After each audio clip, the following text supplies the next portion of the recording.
Good morning. It is 9:07 on Super Talk 99.7 WTN. My name is Chris Hand. Hey, how are you? Mason Fleming is producing. Joan Jones in the newsroom. We got a jam-packed show today. Jam-packed. It's pretty fun. You know, we got millennials taking over the government, and we got Gen Z to thank for it. So today on the show, I'm bringing in one of the most prominent Gen Zers I know, Hannah Faulkner. She's got a new book coming out, and we're going to talk about Gen Z and the political landscape that we're seeing today. It's going to be a cool conversation. Looking forward to it. We're also going to push a heavy dose of medical misinformation. Mason just shook his head in the back. Oh, no. We What don't do you need want me to to be do? banned like Dan Mandis was. Listen. I'm not going to tell you anything you don't know. No, that's fair. I'm just going to say it out loud. Okay? RFK Jr., man. Health and Human Services Director. One of my favorite things about this pick was the memes. Let's be honest. One of my favorite things this past year has been the memes. And when everybody says RFK he's not qualified, how dare he? Well, you can point to Xavier Becerra's resume and be like, was he qualified? Or you can point to Admiral Rachel Levine. Be like, well, I think we made a massive upgrade. I do.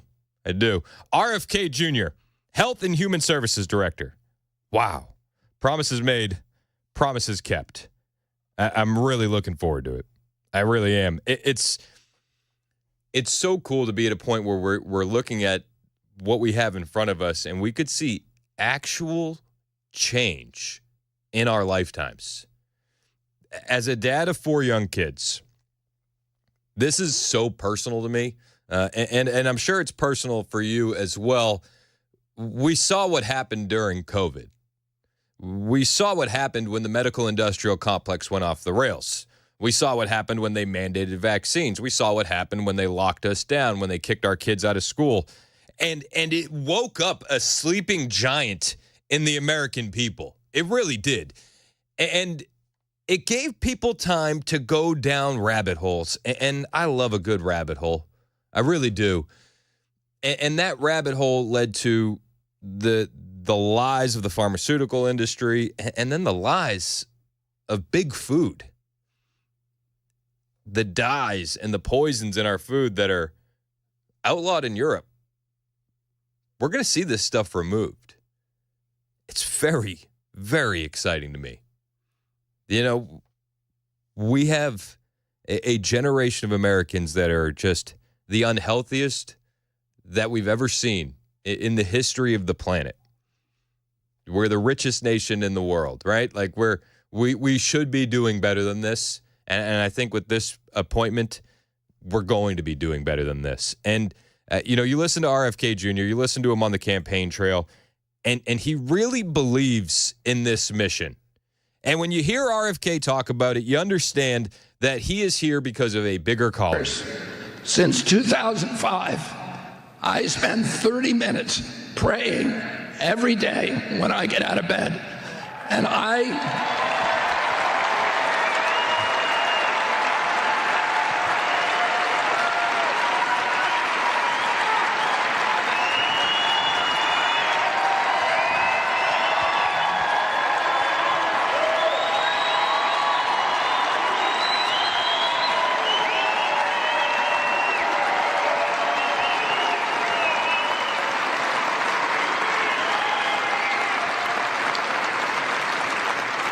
my prayer is this.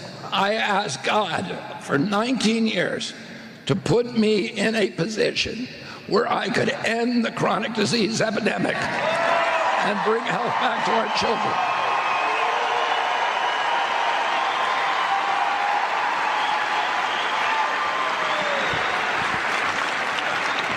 And in August, God sent me Donald Trump. That is your new HHS secretary, Robert F. Kennedy Jr. There are a lot of things that I don't agree with Robert F. Kennedy on. His views on the medical industrial complex and big food, we are in lockstep. And when you look at these appointments that are being made, have we ever found ourselves in a spot where you look and you go, wow, they're going to try and kill this guy so many different times.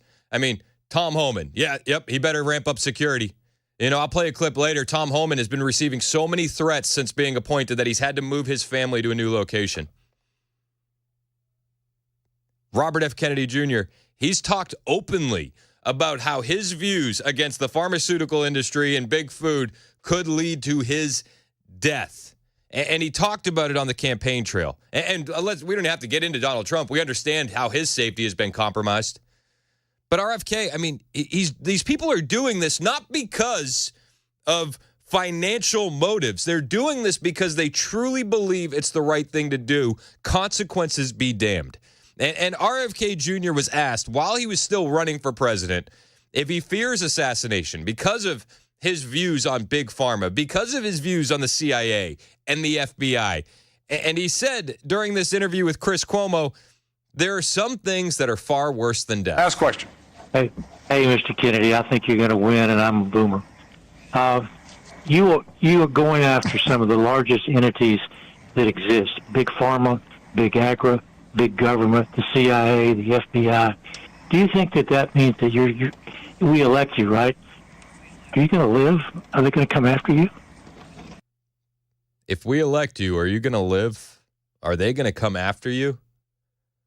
I think this is something that it's crossed all of our minds. I mean, especially since July 13th. Well, that's not something, Will, that I worry about. I think there are, I'm not stupid about it. So I have, the government, the White House has denied me Secret Service protection.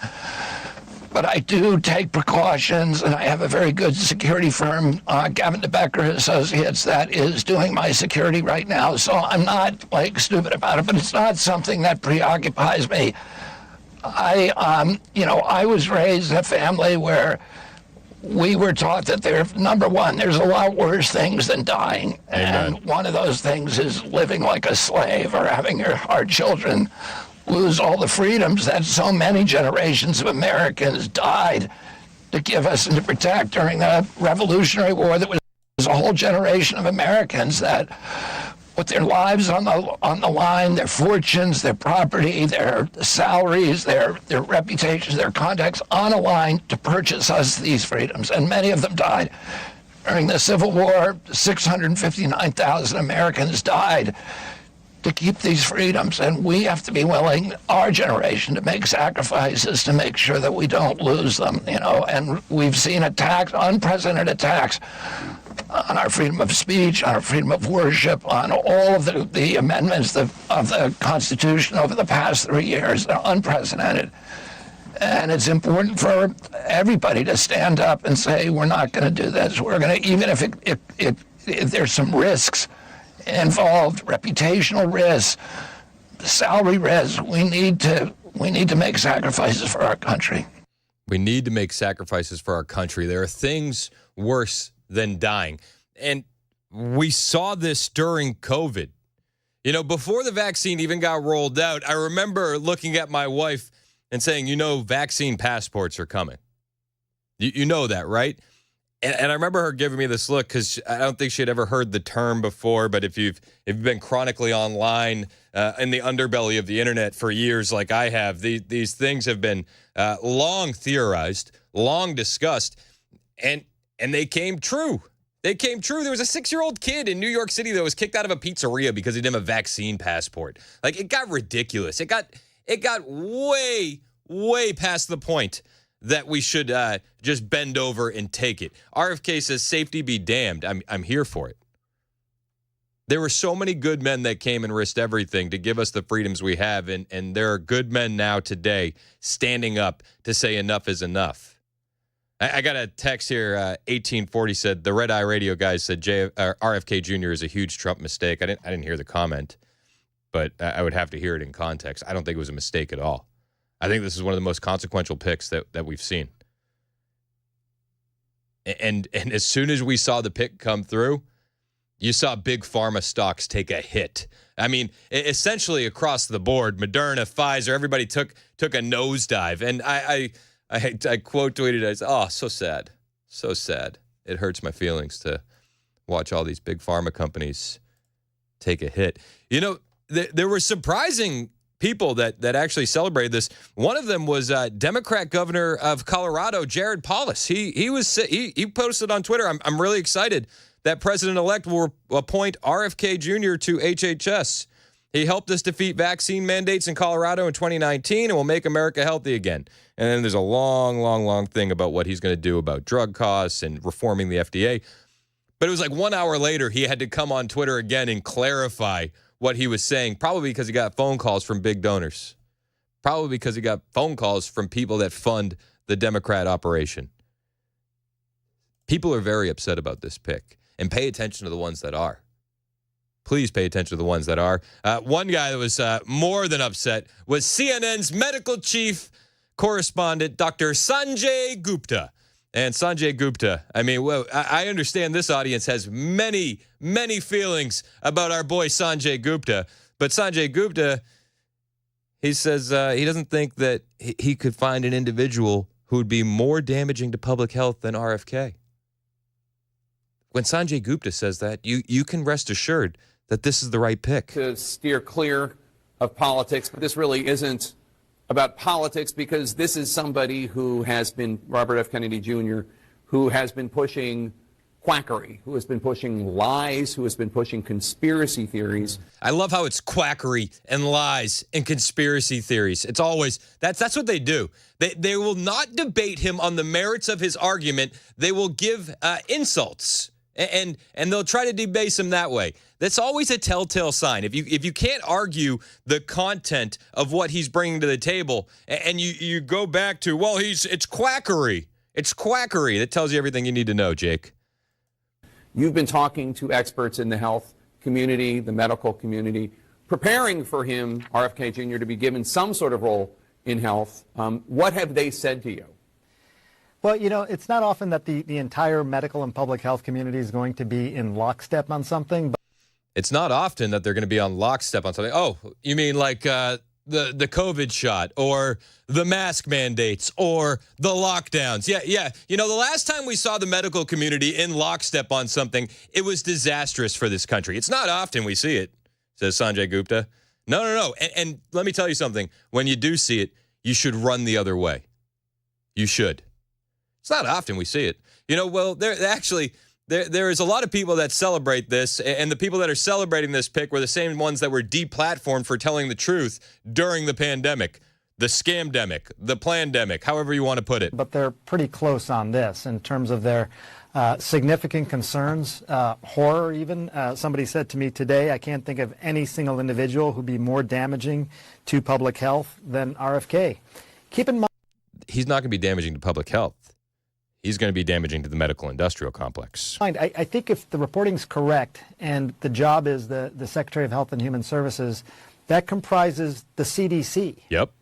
You know, we just got through this pandemic. Comprises the FDA. Yep. Comprises the NIH. Yep. He's talked about wanting to basically strip funding for infectious diseases overall. Again, just coming out of this pandemic with concerns about other viruses and things out there. The challenge, I think, is that at the same time, there is this whole idea that we're not a very healthy country. We spend $4.5 trillion on health care, and we have some of the worst outcomes in the developed world. And our food supply and other things are partly to blame, things that he's talked about. So there's these kernels of agreement with regard to the medical establishment and the public health establishment in particular. But then there's these other things, like Caitlin was just talking about, that they're not alternative views, they are false views. People often say, well, these are alternative views. They're not. People say, well, look, I think maybe vaccines could be linked to autism.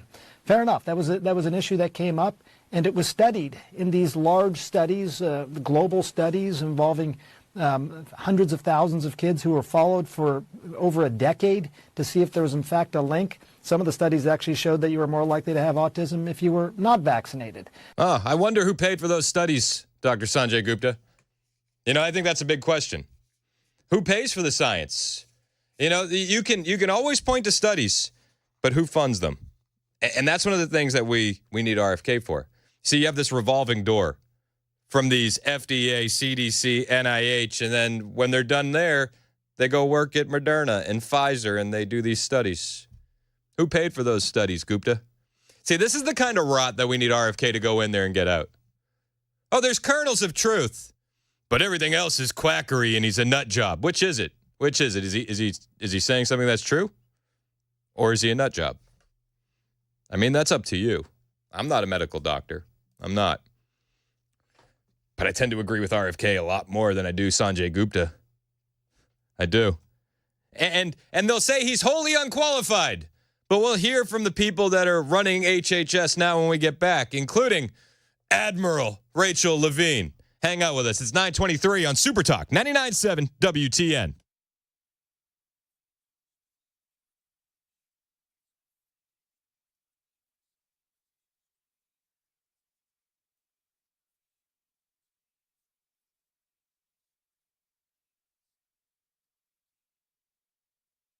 Did you know you're overpaying for your health and wellness products?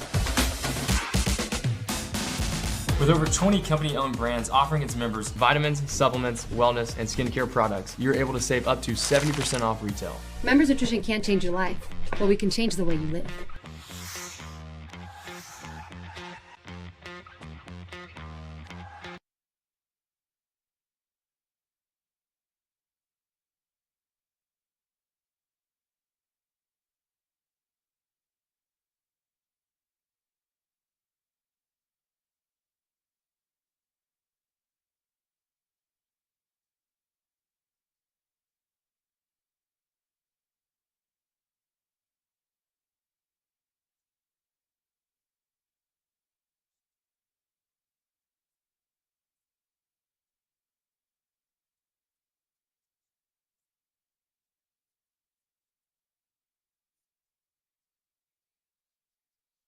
The guaranteed offer is the easiest way to sell your home.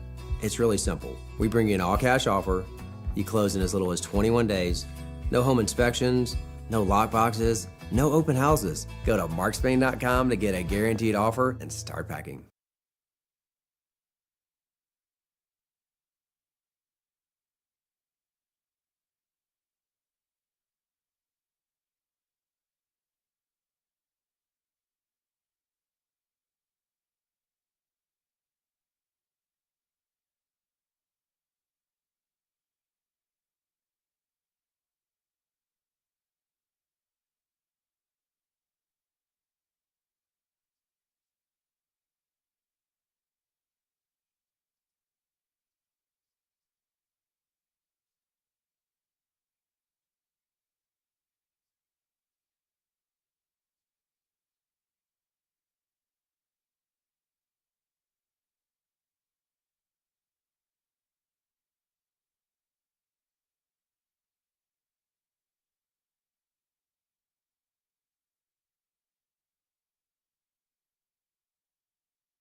Frustration over the cost of educating illegal immigrant children in Tennessee. And a big automaker says consumers aren't buying enough electric cars. Now it's announced a huge layoff. Those stories coming up at 9:30 on Super Talk 99.7 WTN. Thank you, Joan Jones. 9:29 on Super Talk 99.7 WTN. Make no mistake about this. The people that are telling you that Robert F. Kennedy is unqualified to be the director of HHS, well, they tell us that this guy, Admiral Rachel Levine, is more than qualified to be working at HHS. Hello, I'm Admiral Rachel Levine.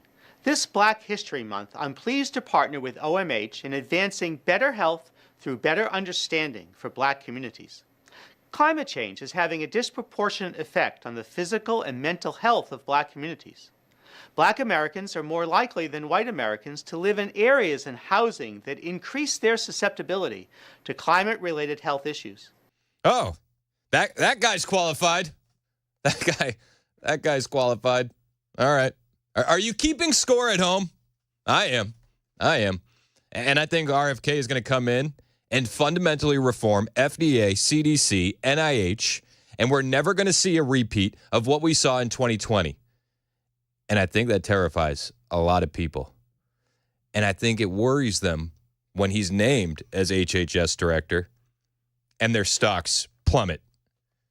Their profits are going down. And maybe, just maybe, some of these clowns at these agencies will be held accountable for what they did to us. Lord willing. Lord willing. He's not qualified, they say. I disagree with that. And we'll talk about why he's qualified when we get back. I'll even let him do it. I'll let him do it for you. You know, you listen to Rachel Levine. He says, oh, climate change. It's affecting Black communities more. What? Okay. Just keep that in the back of your mind when you hear from RFK next. It's Super Talk 99.7 WTN.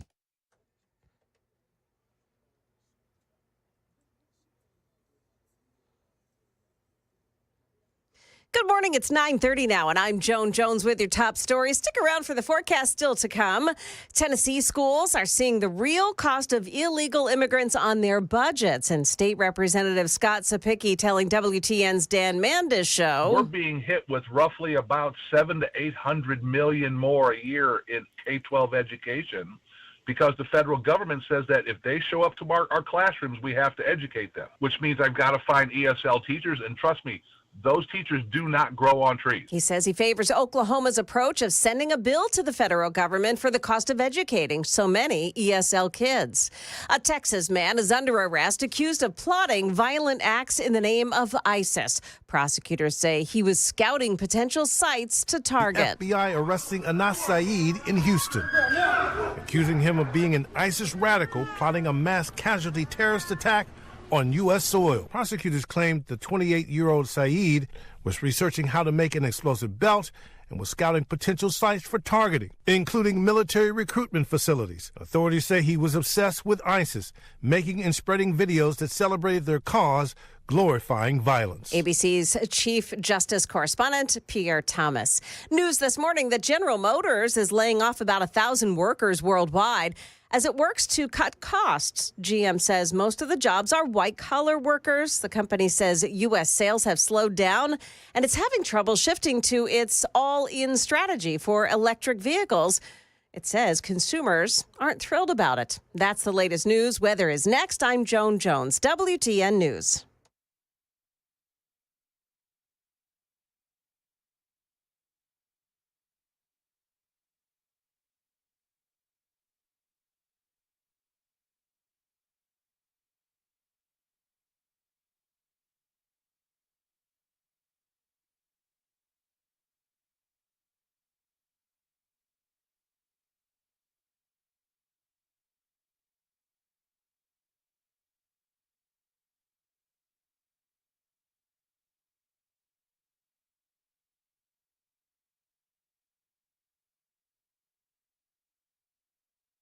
The guaranteed offer is the easiest way to sell your home.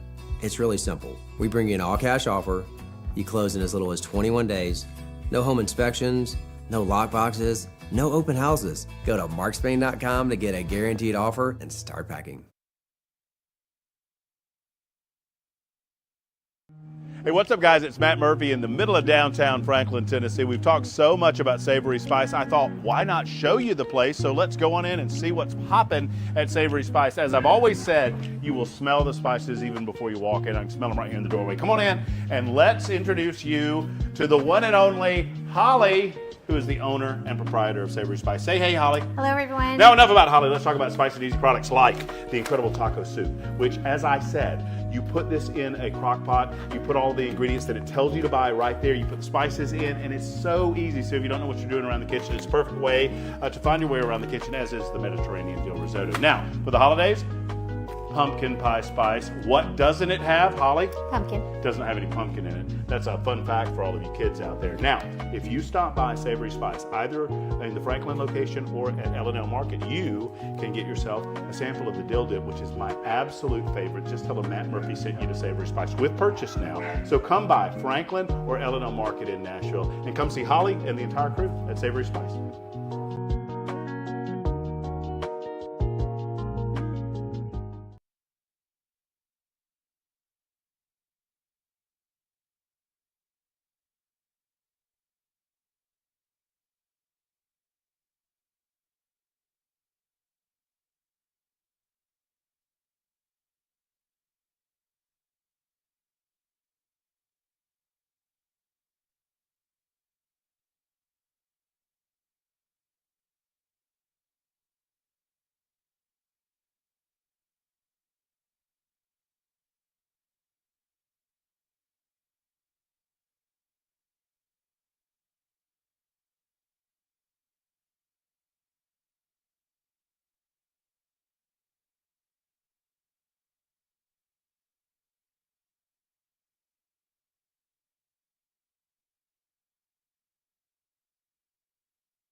Are we allowing this to happen to our children? These are the most precious assets that we have in this country. How can we let this happen to them? About 18% of American teens now have fatty liver disease. That's like 1 out of every 5. That disease, when I was a kid, only affected late-stage alcoholics who were elderly. Cancer rates are skyrocketing in the young and the old. Young adult cancers are up 79%. 1 in 4 American women is on antidepressant medication. 40% of teens have a mental health diagnosis. And 15% of high schoolers are on Adderall, and 500,000 children on SSRIs. So what's causing this suffering? What is causing the suffering? It's Super Talk 99.7 WTN. It does seem that we are going to have a director of HHS that wants to get to the bottom of it. Not just wants to, control the symptoms for profit. I'm here for it. I got 4 young kids.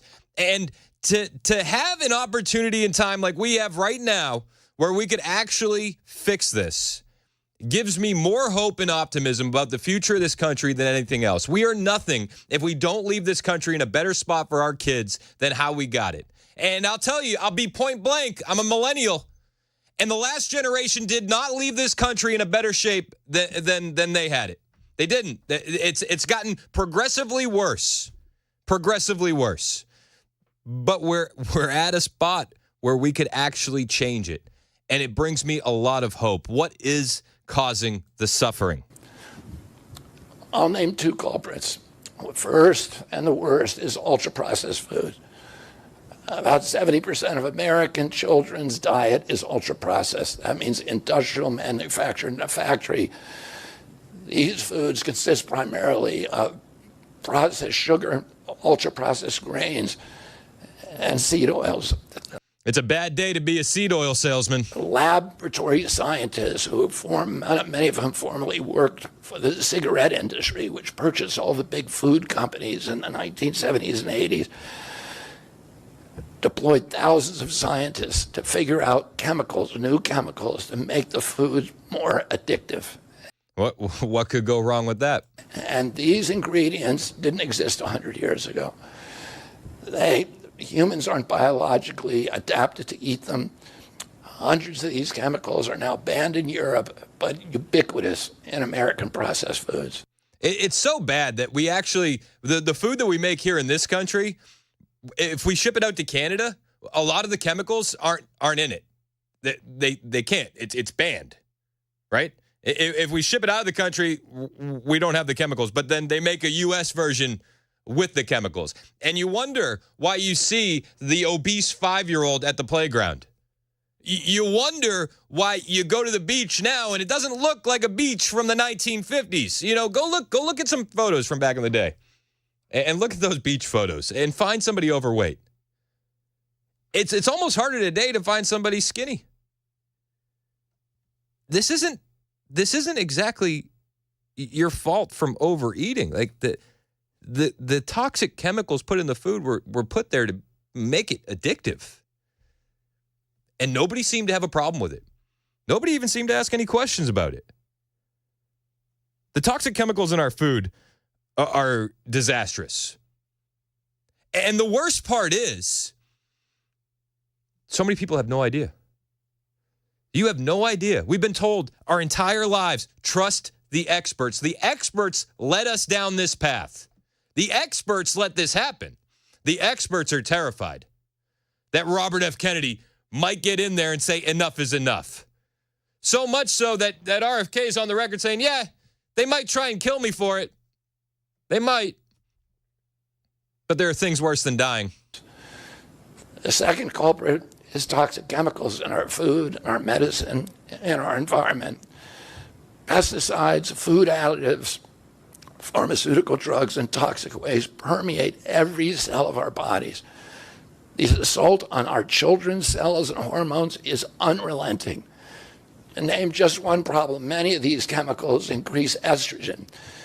Because young children are ingesting so many of these hormone disruptors, America's puberty rate is now occurring at age 10 to 13, which is 6 years earlier than girls were reaching puberty in 1900.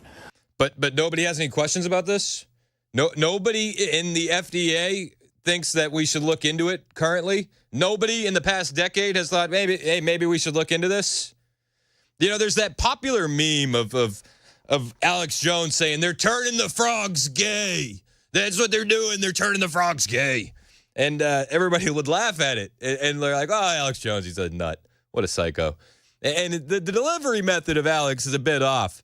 But when you dive into the plastics in our society and the xenoestrogens that they produce, which it's like a mimicked form of estrogen, you realize that it's really hitting these hormones. It's really disrupting a lot. And nobody seems to have a problem with it. Nobody seems to ask any questions about it. These aren't problems that we can't control. These are problems that we could fix, and Lord willing, they're going to get fixed. And I have a lot of hope. I have a lot of hope that these are going to get fixed. Maybe I have too much hope. But for the first time in my life, we have somebody in a position that's actually talking about it. It's a game changer. It's an absolute game changer. And, you know, people will say, well, he's an anti-vaxxer. What a nut. He's an anti-vaxxer.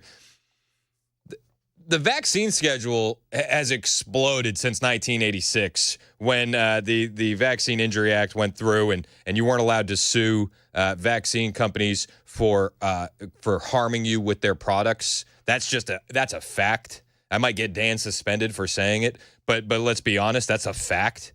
And the schedule that you had as a kid is very different than the schedule they want my kids on. And I'll be point blank, period, honest with you. I said hard pass. And there's a few reasons. I don't trust them. And also, I'm a Christian. And if you look at the ingredients, you want to read the insert of a vaccine. There are two ingredients that I would love for you to research. Just two. MRC5 and WI38. Now, if you're a Christian and you're against abortion, try and rectify MRC5 and WI38. What those are the aborted fetal cells that are used to make a lot of vaccines. And these aborted fetal cells are from the 70s, and they've been cloned over and over and over and over and over and over again since their induction.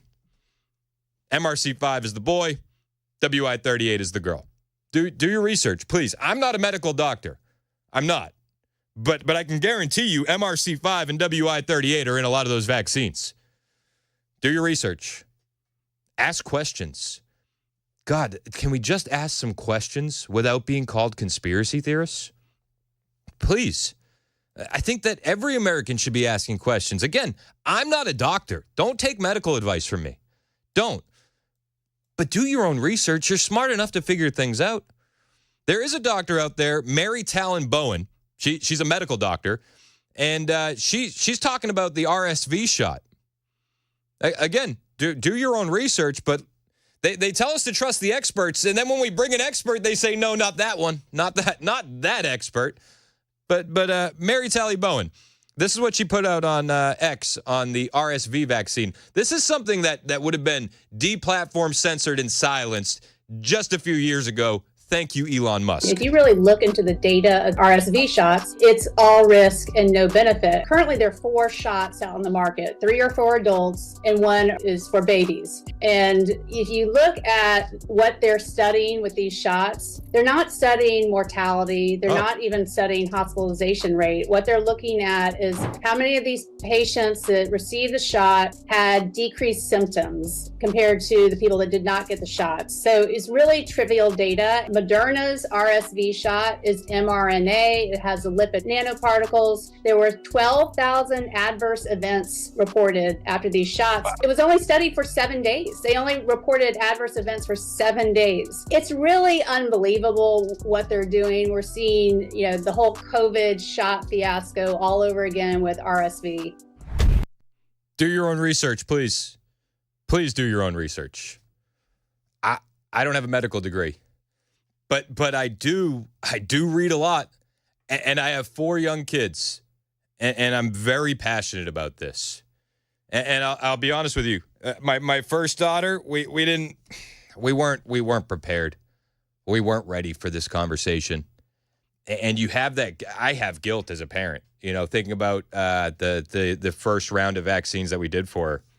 And it's a tough thing to battle. I'll be honest with you. And as we went along with our kids, we got to a point where we're like, no, the last ones are organic babies. Like we're not going to do it.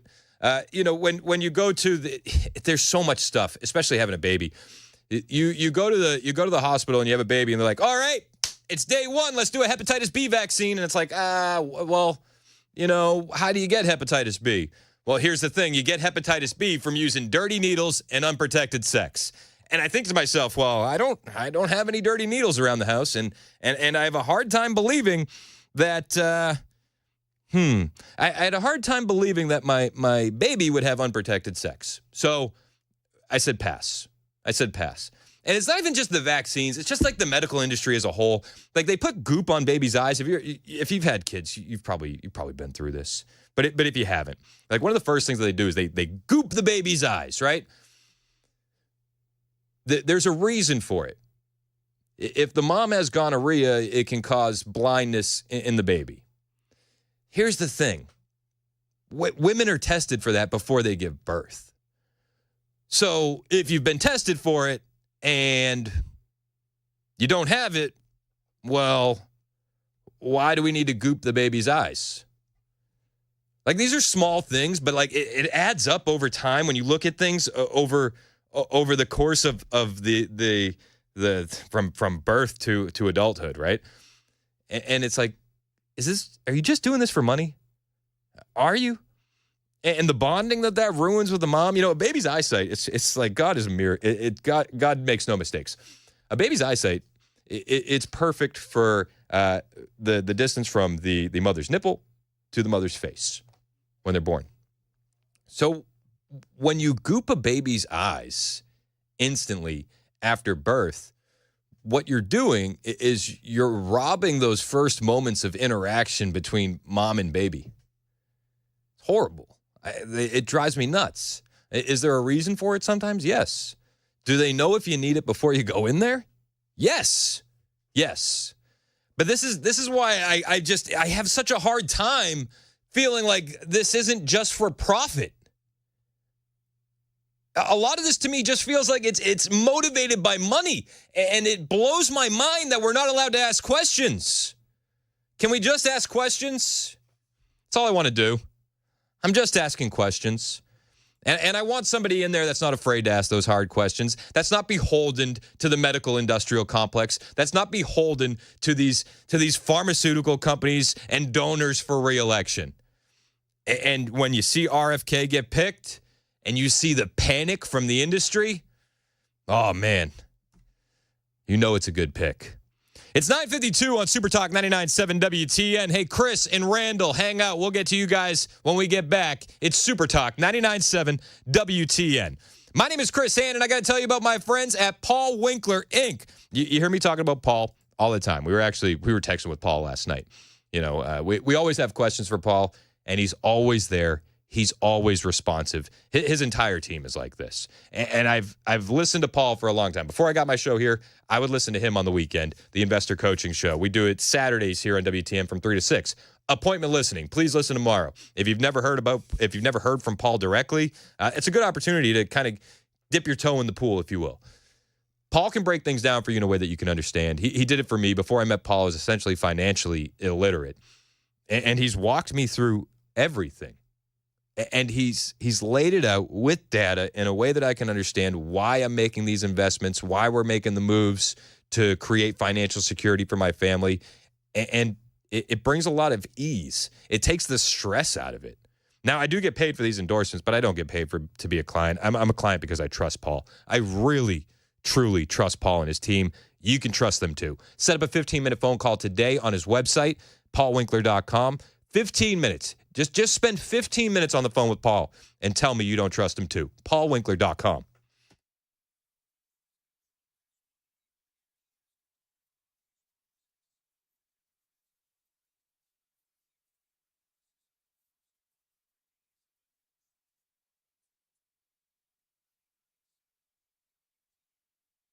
I started work in the early 60s, and Tennessee had a deer stalking program already in place going, primarily from Clarksville Base within the Fort Campbell area. From that area, a lot of deer were stalked in Middle and West Tennessee, and then later on, we started taking deer from those areas and stalking other areas. So it was a progression. It moved pretty fast. The deer sometimes were faster than the stalkers were. I bet that was pretty exciting trying to trap those deer and move them and know that you're making a huge impact. Well, we wasn't all that confident. Oh, really? Because a lot of the counties had dog problems. You know, they'd be wanting to dog the deer, and it didn't hold up under that kind of pressure. And we had to go back in and restock. And there was a lot of different types of law enforcement work that had to be done. I hear you. And the officers did a good job. And we talked to a lot of the judges, and they clamped down pretty hard on somebody poaching deer out there. Back then, we only put out 15 or 20 deer. It was critical. In fact, at that time, it could cost you your truck. Yeah. It's an amazing success story. You hear folks saying, well, we didn't see a deer when I was a kid, and now you just have to walk out your back door and you got in a subdivision grazing or driving down the interstate highways or whatever, you see a deer just about every day. Yeah, sometimes I wonder if we're too efficient. Some folks say back in the good old days, but I don't know. Right now, hunting and fishing is really good.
The murder trial for the man accused of killing Laken Riley begins today, and some local heroes jump into action in South Nashville.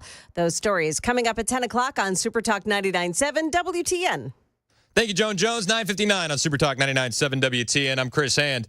A couple people called in and wanted me to repeat those ingredients. MRC5 and WI38. They're human cell lines derived from aborted fetuses that are used to grow viruses for vaccines. I think if you're a Christian, it's easy to look at those and say, I have an issue with this. That's one of the reasons I'm anti-vax.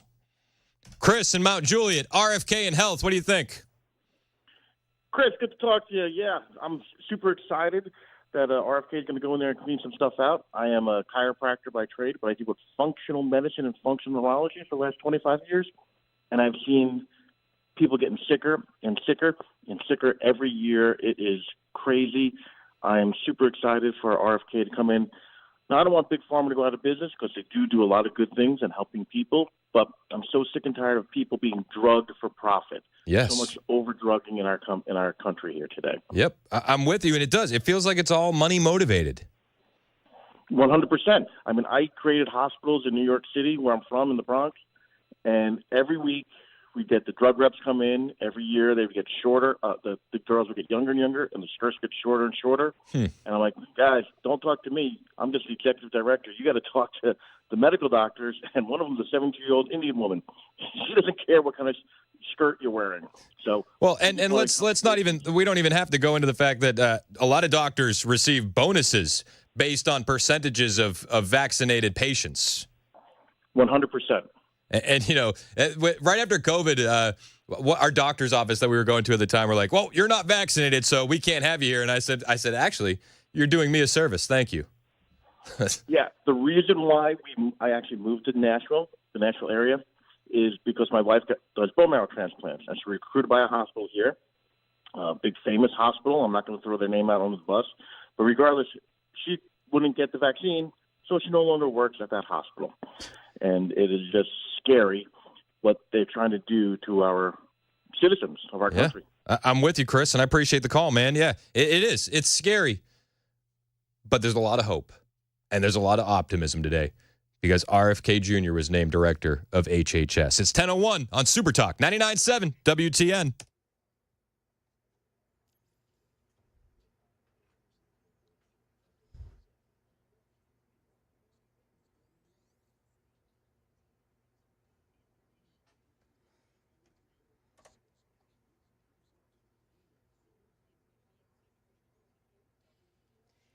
Hello there, I'm Joan Jones with your top stories. Stick around for the forecast still to come.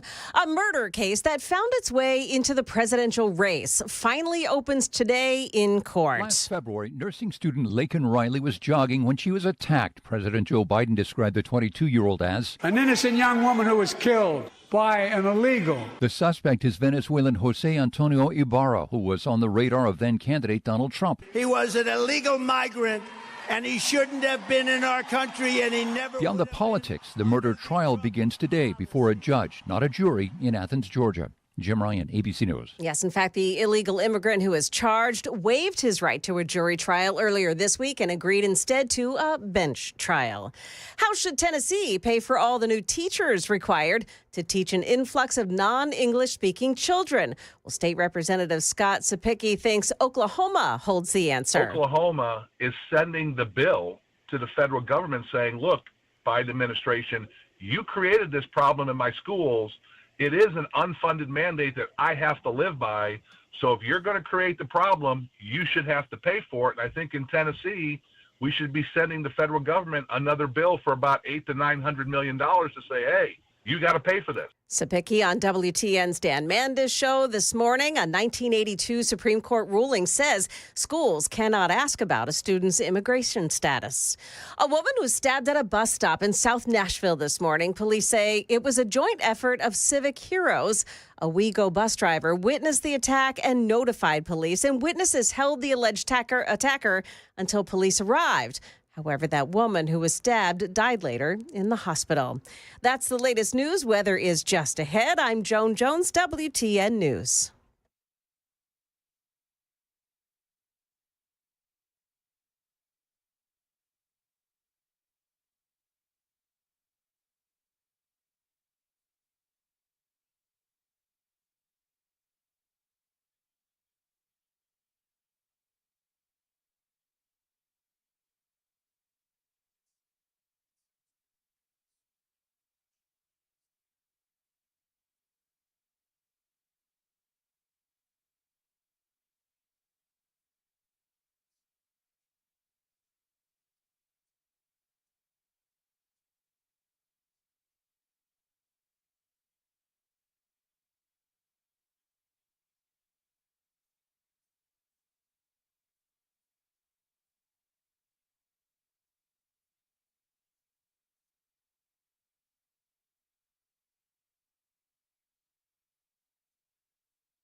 10:06 on Super Talk 99.7 WTN. My name is Chris Hand.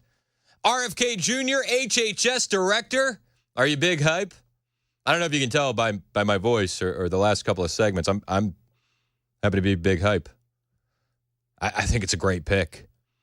There are things that we can disagree with RFK on, but if we guide that missile in the right direction, he is going to expose a lot of corruption at the FDA, the CDC, the NIH. And I think after the last couple of years, the American people are ready to have that corruption removed. We're ready. We're ready. Now, Scott Jennings was on CNN, and I love Scott. I really do. He said, he goes, guys, you can be upset. You can be mad. You can be angry. But let's just point out that the reason you're getting RFK today is because of what you did to Americans during COVID. This whole issue of the CDC and these public health agencies, look, public trust in the health regime in this country is as low as it's ever been. But why, Scott? Because of COVID. Right. Because of school closures. Because of mask mandates. Because this country was... But let me just finish. Because this country was drugged through a bunch of condescending and heavy-handed mandates that all turned out to be garbage, and that's why it's low, and the questions are valid. Scott. Yeah, the questions are valid. He goes, but why, Scott? But why? It's like, are you lying to me, or are you that dumb? Like, honestly, this guy sitting next to him apparently is a doctor. Whatever, dude. Like, why, Scott? Why is the public trust so low? Where have you been? Where have you been? Where have you been? It's because of COVID. It's because of the mask mandates. It's because of the lockdown. The lockdowns killed more people. Come on. It's ridiculous. And suddenly you're saying, well, if only there weren't these questions that I made up. Mm-hmm. You cannot just create doubts and then blame the doubts that you created for the skepticism. The doubts in the public health regime in this country were not made up out of whole cloth. They are fully derivative of what happened to this country during COVID and the people and the families and the businesses who were devastated by these mandates. Yeah. You can't just make these worries up, Scott, says Abby Phillip. You can't just make it up, Scott. It's like, Abby, what are you doing? Are you paying attention? We didn't make up any of these doubts. The doubts were there every step of the way. And during COVID, we were shut down and silenced and censored for expressing any doubts. I mean, do you remember? I remember. Pepperidge Farm remembers. They shout RFK Jr. is a conspiracy theory. He's a conspiracy theorist. But the doubts came because of your actions. And let's go down. Let's take a trip down memory lane, shall we? You will always have conspiracy theories when you have very challenging public health crises. They are nothing but distractions. President retweeting a conspiracy video alleging that masks do not work. The video was then removed by Twitter, Facebook, and YouTube because it violated rules against spreading misinformation. The second most powerful man in the world, revealing himself in this video as a mask truther. A major study finding masks made no difference in stopping the spread. Weird. Mask mandates, it turns out, were an utter failure. Oh. It's not me saying it, but the New York Times. Oh. The mask mandates did nothing. Will any lessons be learned? Brett Stevens cites a comprehensive British review of 78 randomized studies with more than 600,000 participants. So that wasn't scientifically sound. Effective. The mask guidance was correct. not It wasn't science-based, and the 6 feet of distancing was arbitrary. Oh, all right. So they silenced and removed posts from the president of the United States because it was misinformation, only to be revealed years later that, oh my gosh, the conspiracy theorists were right. Where did all this mistrust of public health come from? Could it have anything to do with lockdowns? You know, the lockdowns that we all know about. All around about. the country, over the weekend, protests popped up. These morons and internet conspiracy theories, demanding an immediate end to lockdowns. And let's be honest, people, this is both insane and counterproductive. because the more you gather in groups, the longer the lockdown will have to go on. Did lockdowns during COVID prevent severe effects from COVID-19? Did it help in the arc of the pandemic? Economists from Johns Hopkins say no. The report warned against using lockdowns as a pandemic measure in the future because of the low effectiveness on mortality and the consequences for the economy. The lockdowns, in terms of their effects on mortality, we measured it against mortality, were basically irrelevant. They destroyed people. They literally killed people. When you shut down medical care, in spring of 2020 alone, there were 650,000 cancer chemotherapy patients in this country alone. Half of them didn't get their chemo because they were afraid. They were told it was dangerous to go to a medical facility. Oh, weird. Where did all the public mistrust of the health systems in this country come from? I don't know. I don't have any idea. Golly, let's not even go back to the fact that if you protested the lockdowns, you were dangerous and you were spreading disease. But if you protested George Floyd and the BLM stuff, you're a freedom fighter and nothing's going to happen. We don't even have to. Where did all this public mistrust come from? I can't put my finger on it. I don't know. It's a mystery. It's a mystery, says the mainstream media. Why the public mistrusts the health officials? Just who knows? It could be anything. I'm sure it has nothing to do with the Wuhan lab Weighed in theory. on a theory that's been floating around that perhaps the number of fatalities related to COVID-19 is being inflated because people are actually dying of other things. What's your read on that theory? Savannah, there is absolutely no evidence that that's the case at all. I think it falls under the category of something that's very unfortunate, these conspiracy theories that we hear about. Even though Trump wackos are doing conspiracy theories saying those numbers are padded. What should we say to people who conspiracy theorize about an overcount of the deaths? Follow up now to my conversation with LA County Health Director Barbara Ferrer, who last week acknowledged the county may be overcounting COVID deaths by as much as 20%. Could it be a secondary contributing cause? So, for example, somebody with kidney disease, COVID then pushes them over the edge to have kidney failure. Weird. That's COVID as a contributing cause. And then the third is COVID as an incidental finding. So somebody coming in with a gunshot wound or a heart attack and they happen to test positive. But do you remember the guy that died in a motorcycle crash and they were like, that's a COVID death? Clearly. You remember that, right? Guy's body was practically mangled, and they're like, COVID, should have come in sooner, should have got vaccinated. It's like, what? This is, and then, they were overcounting deaths. They had the ticker. It was fear porn. And we were conspiracy theorists for calling that out. We were conspiracy theorists for saying it started in a lab, too. Remember that? Part of the conspiracy theory is that the disease started in a laboratory in Wuhan. Just weeks ago, Dr. Anthony Fauci rejected the conspiracy that coronavirus was man-made in a lab in Wuhan, China. And yet this week, Donald Trump is still pushing the debunk-bunkum. A lot of people on the right love that phrase, escape from the lab, because it sounds like something from a Marvel movie or a comic book. Everyone who believes in the conspiracy is saying that it came out of a lab in Wuhan rather than through food at a market. Yeah, it was a pangolin. And he continued to push a conspiracy theory that has already been debunked by our intelligence community. This whole notion that the coronavirus was developed in a Chinese lab. That has been debunked. There's a report today that another intelligence arm of the U.S. government, this is inside our energy department, has joined the FBI in concluding that COVID began with a lab leak in China. Is that I don't know who to trust. Yeah. Right? I certainly don't trust reporters because reporters treated this initially as if it was nothing more than a crazy, unhinged conspiracy theory. Yeah. So who do you trust, right? You can't trust the legacy media outlets because that was their narrative. It came out of the city that has the Wuhan Institute of Virology, a Chinese lab that worked on coronaviruses. Weird. Where did the mistrust in our health agencies come from? Could be anything. Your guess is as good as mine, honestly. And listen, when COVID happened, the lockdowns happened, we all went down the rabbit holes. Full disclosure, I've been going down those rabbit holes for years at that point. But it woke up a lot of Americans. It really did.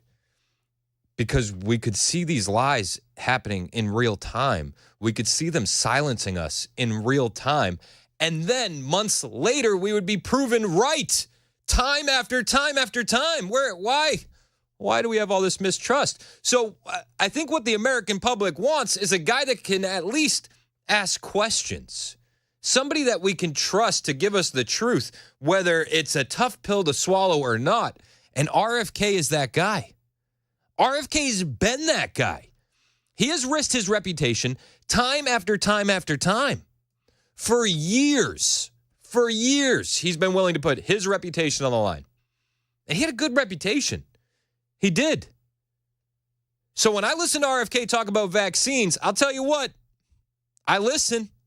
I listen closely, and I suggest you do too, because I think that the motivations behind RFK are good. And I think the motivations behind a lot of these health sectors are profit. And those are two very, very different things. Very different. So again, when you hear RFK talking about vaccines, I listen. You know, when we passed the Vaccine Act, when I was a kid, there was only 3 vaccines, and I was compliant.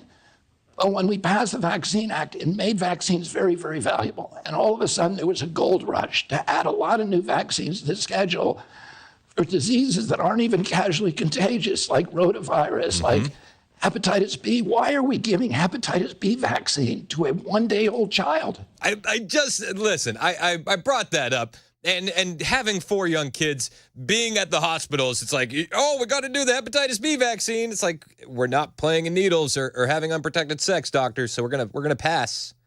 I'm gonna pass. We passed. It's funny when we did pass. I'll tell you this little story. All right, so the last baby that we had, she is an organic baby, and I pride myself on that. And she's the healthiest one out of the bunch. Anecdotal evidence, right? But just, take it for what you want. Anecdotal, not a doctor, whatever.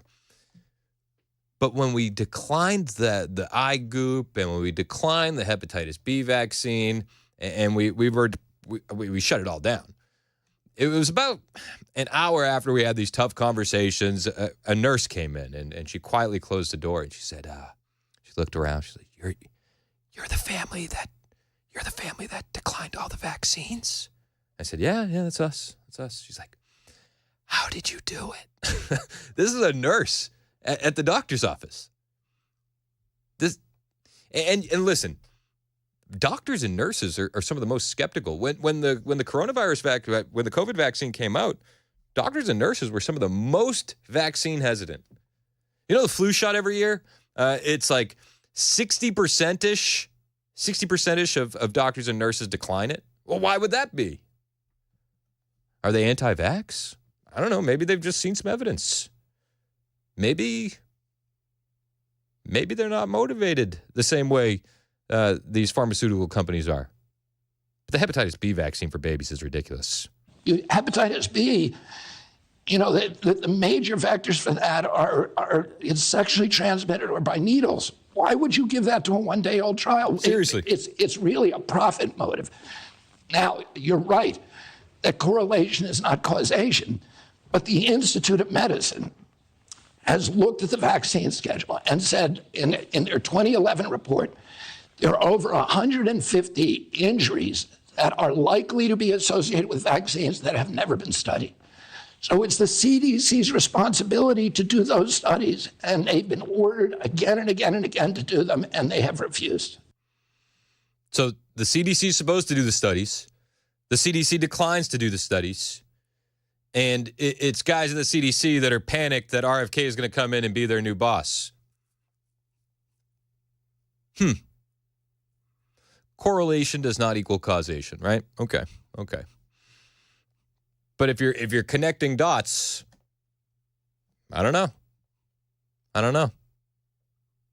It's interesting, isn't it? And that's wrong. We need an agency that is putting public health first and not pharmaceutical profits.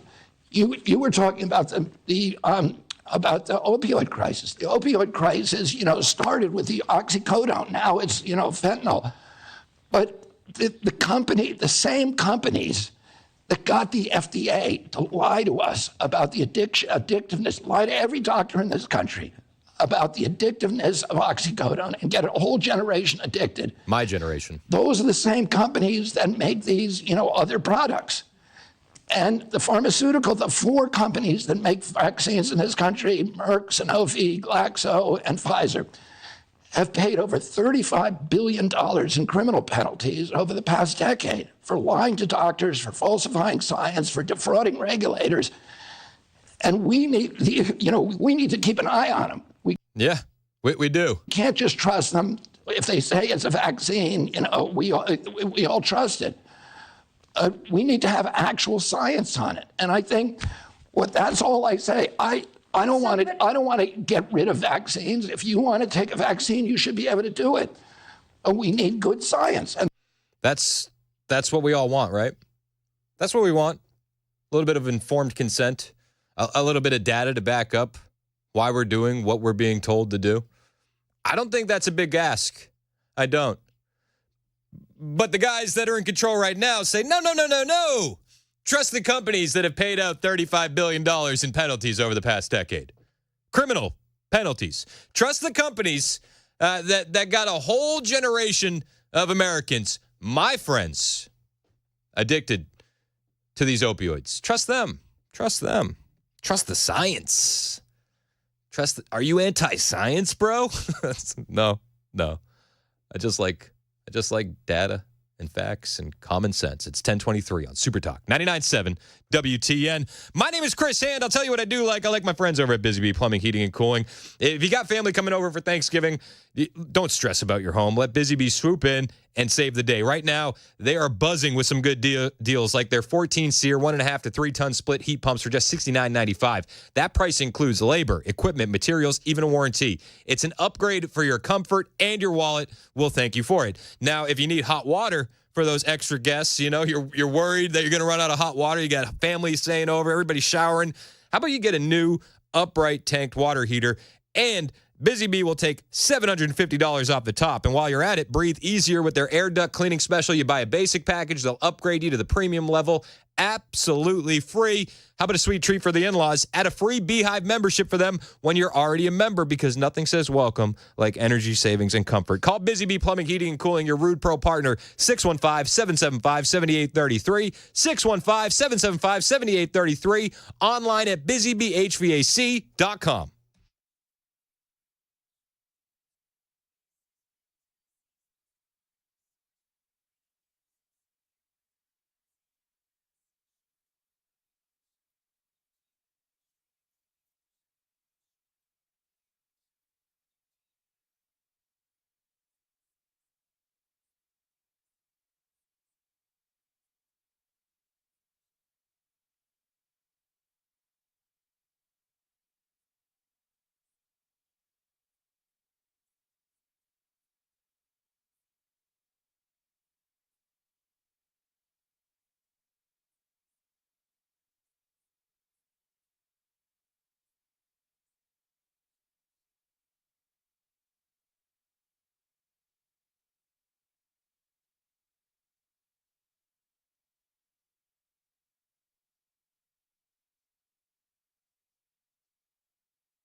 Did you know you're overpaying for your health and wellness products? With over 20 company-owned brands offering its members vitamins, supplements, wellness, and skincare products, you're able to save up to 70% off retail. Members Nutrition can't change your life, but we can change the way you live.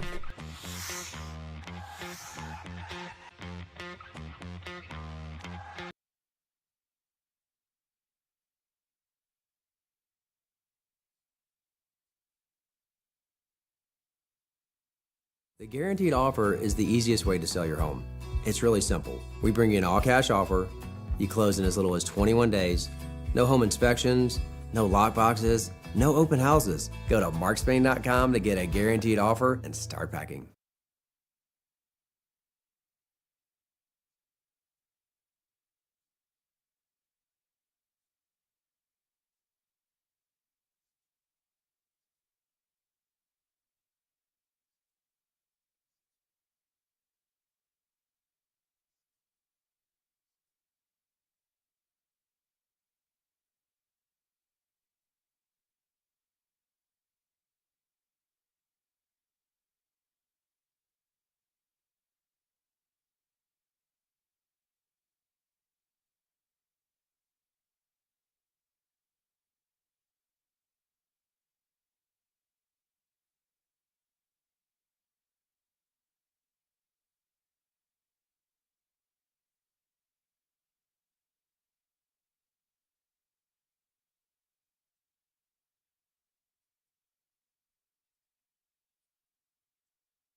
TSU is in financial trouble, and some employees are losing their jobs because of it. Also, why a Crossville teacher is under arrest. Those stories at 10:30 on Super Talk 99.7 WTN.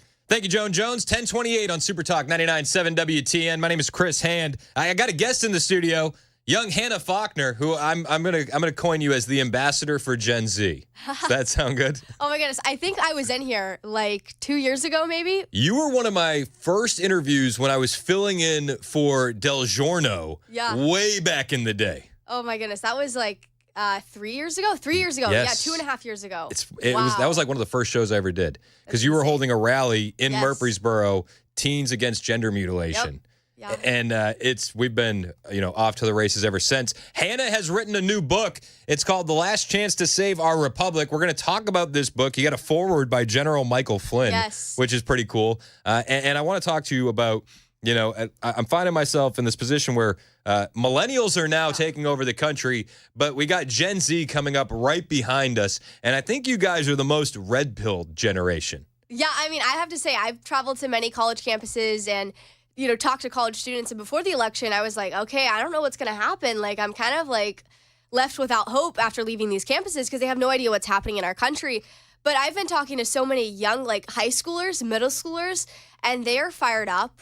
They're ready, to vote for a conservative candidate once they're able to vote, and they're ready to, join with Turning Point USA and other conservative organizations. Yes. So I'm excited for the next generation. I think there's a lot of hope to be found. Yeah, and Hannah gives me a lot of hope every time I talk to her. We'll talk with Hannah a little bit more when we get back. It's 10:30 on Super Talk 99.7 WTN.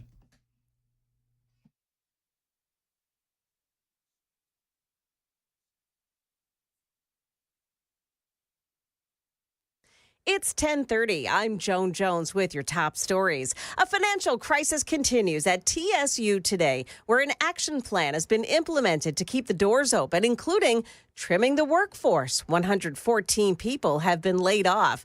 Channel 4's Dryden Quigley. The school says they're in this situation partially because the former president boosted enrollment by giving out scholarships that they weren't in the financial situation to give. The state would like the school also to sell off its Avon building in downtown Nashville. That is extensive property in the heart of downtown Nashville, and it is very, very valuable property. I know there are multiple developers that would like to purchase that property. That's State Comptroller Jason Mumpower. Tennessee Attorney General Jonathan Skrmetti has joined a coalition of 23 state attorneys general demanding the end of prosecutions of President Trump immediately. The coalition sent a letter to Special Counsel Jack Smith, New York Attorney General Letitia James, and to Fulton County District Attorney Fannie Willis this week. The Tennessean reports the letter points to what it calls meritless claims in each case, and it warned that the continued prosecution of Trump while he's the sitting U.S. president would risk real harm to our federal system. No response so far. A Tennessee teacher is facing charges and a suspension after he allegedly threatened 14 students. Crossville police arrested 56-year-old James Green yesterday morning at Stone Memorial High School. It comes after a parent told a school resource officer that Green had threatened a classroom full of students the day before. Green has been suspended in order to stay away from the school. That's the latest news. Weather's next. I'm Joan Jones, WTN News.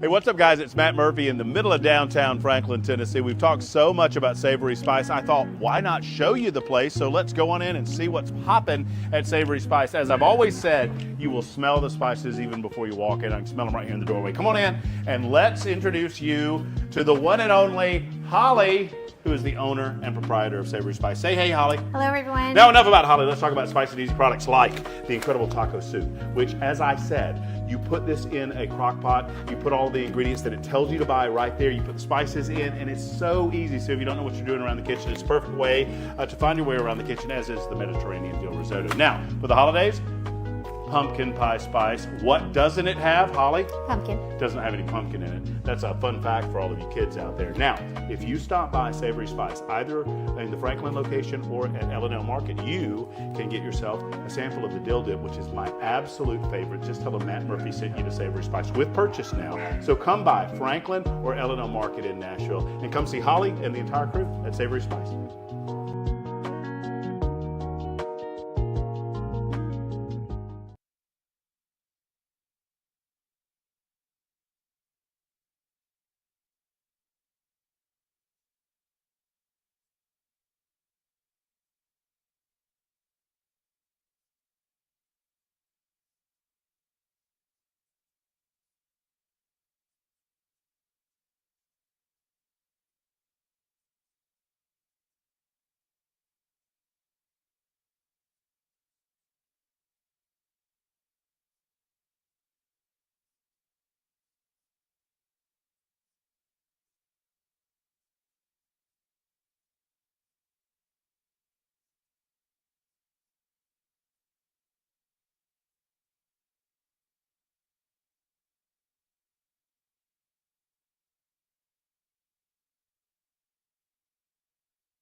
.35 on Super Talk 99.7 WTN. My name is Chris Hand.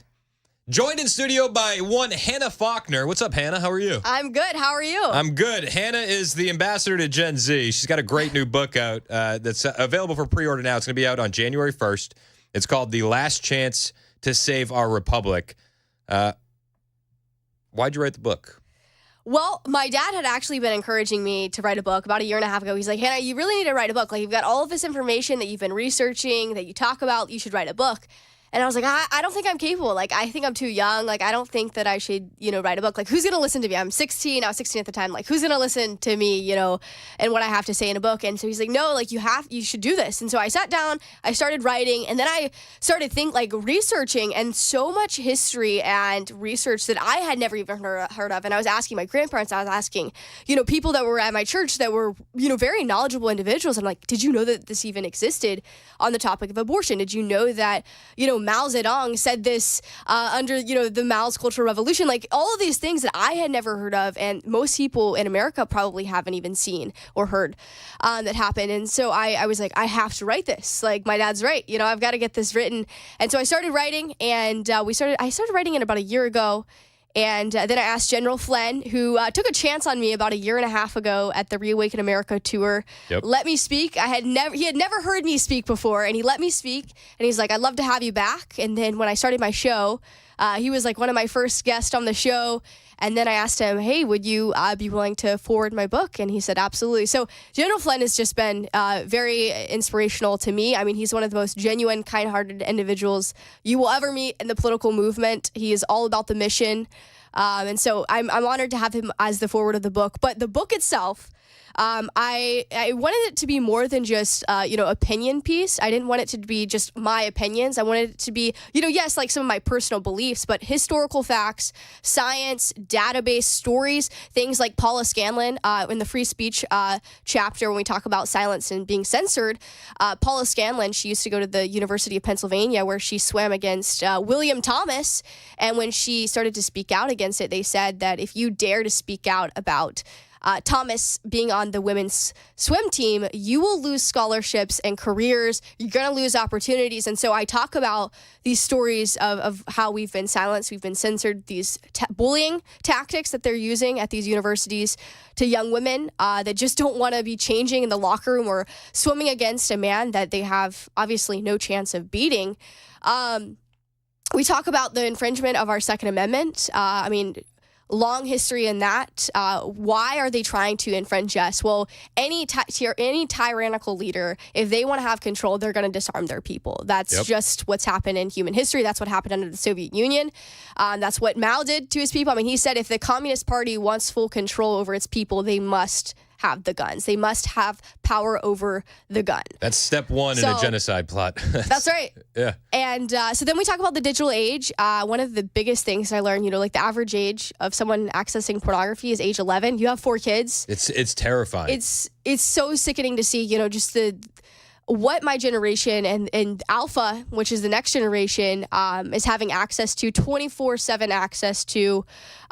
It's very scary. It should alarm every single parent. So we break that down in the 4th chapter, and then we talk about the poison of gender ideology. Where did this stuff even begin? With Alfred Kinsey, John Money, their perversions, and we talk about people like Chloe Cole. 20-year-old detransitioner right now, had her breast removed at age 15, age 13. They put her on chemical castrations. The Chloe Cole story is so crazy because it really shows the evils of the medical industrial complex and how good parents can be duped by this evil system. Because they said to Chloe Cole's parents, well, you could either have your daughter become your son or she's going to kill herself. Yep.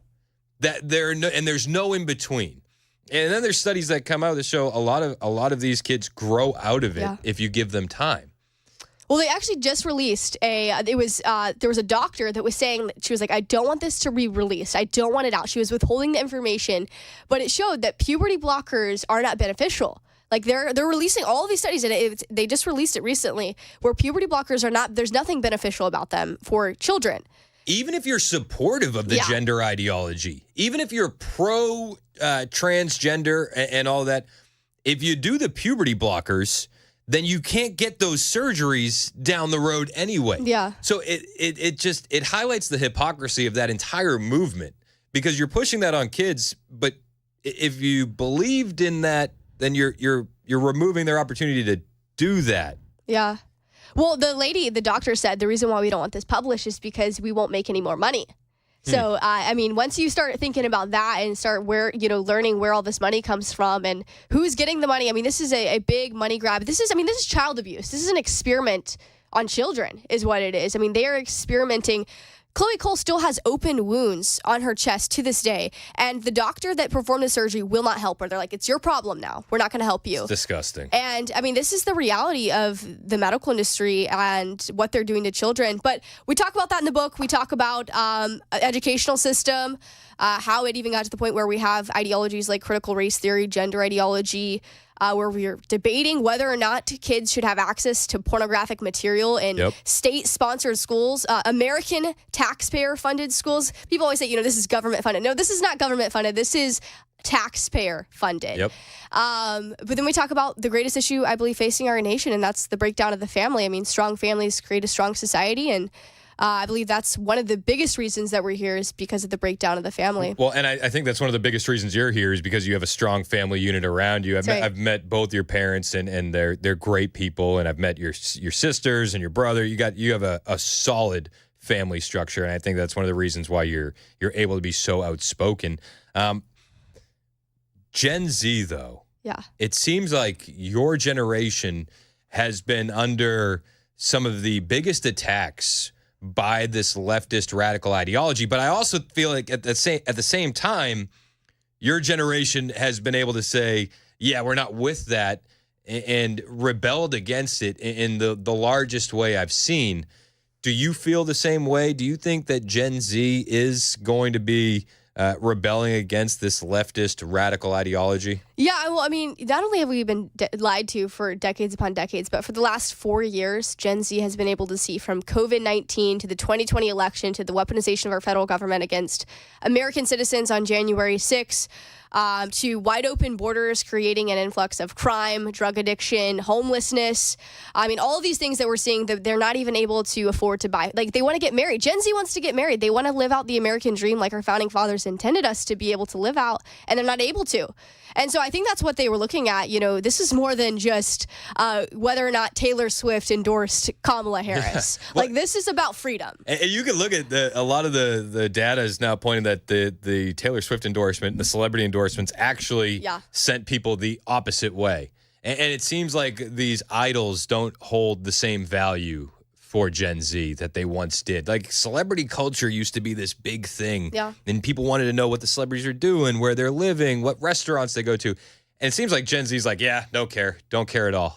Oh, I mean, if you can't afford to pay for gas, I mean, that's forget the, Cardi B twerking on Kamala Harris's stage. Like, we just want to be able to live. I mean, that's just a common idea. And you talk about New York City, you talk about Democrat-run cities. I mean, New York City looks great from the skyline view, but once you get down to these cities like Chicago, it smells horrible. You're seeing needles all over the street, homelessness, drug addiction. The crime rate is insanity.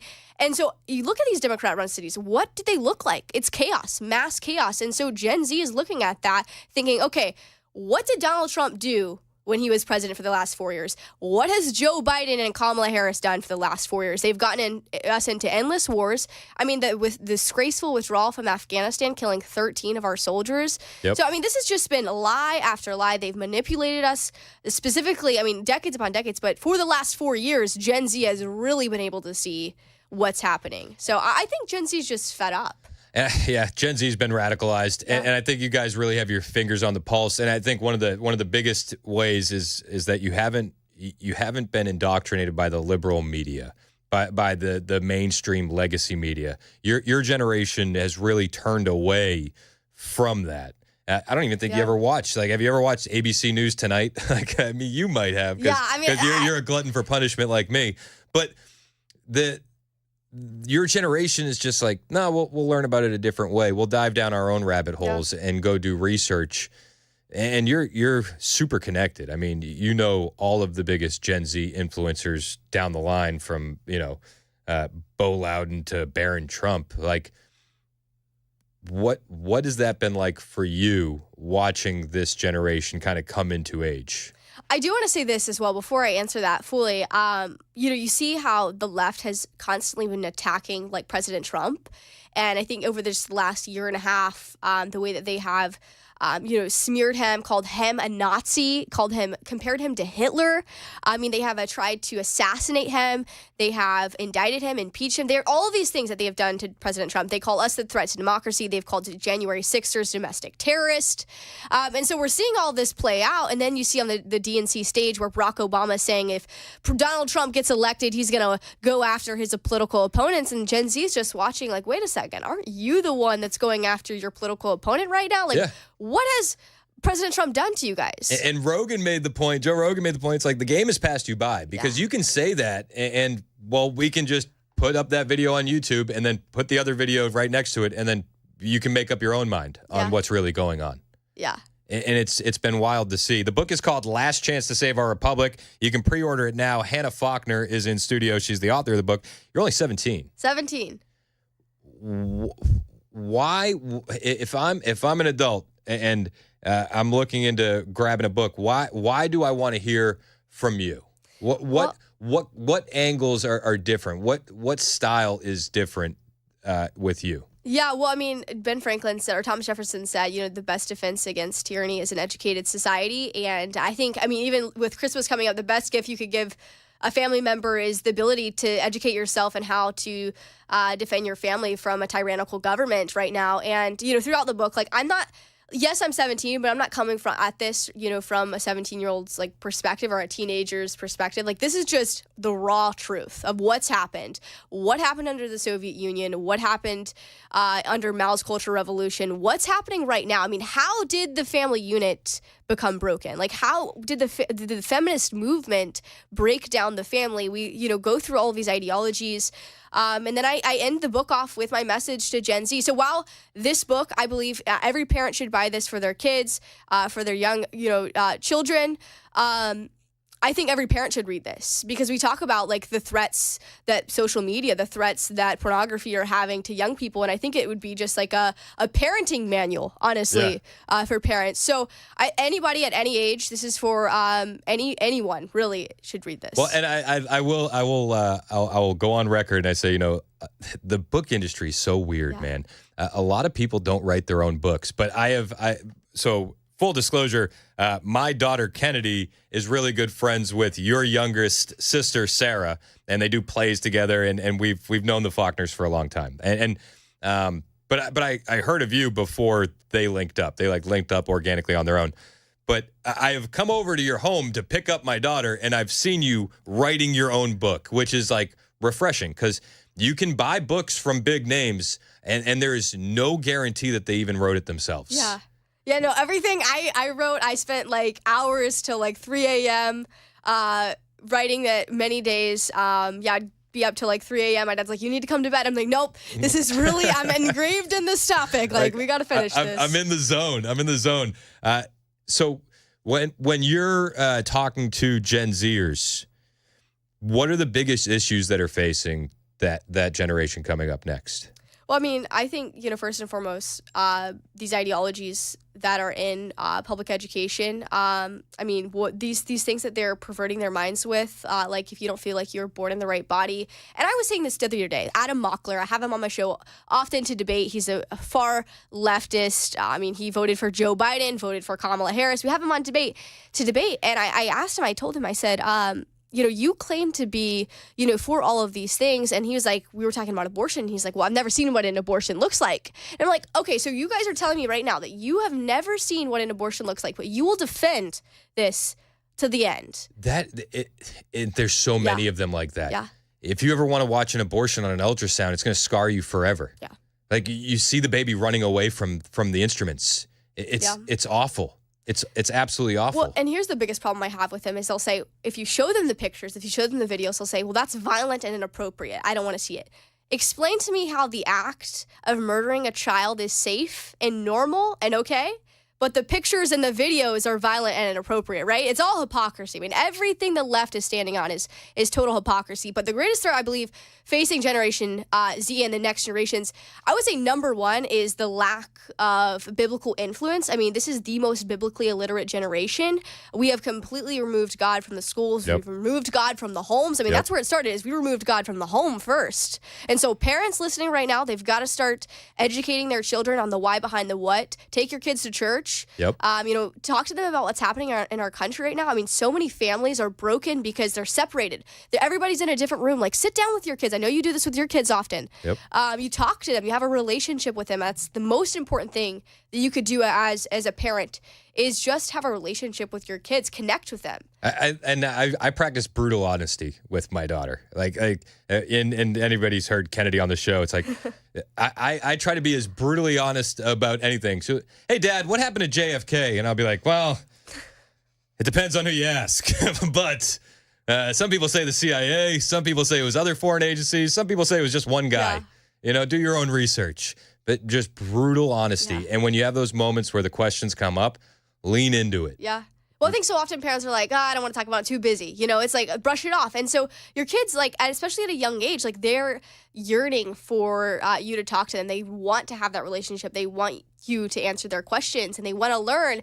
And so once they're in their teenage years, I mean, it's going to be a lot harder to get that back. 100%. So take those younger years, under the age of 10, 11, 12 years old. I mean, those are the years where they're really going to be seeking out your advice and what you want. So take those years to pour into them. Yep.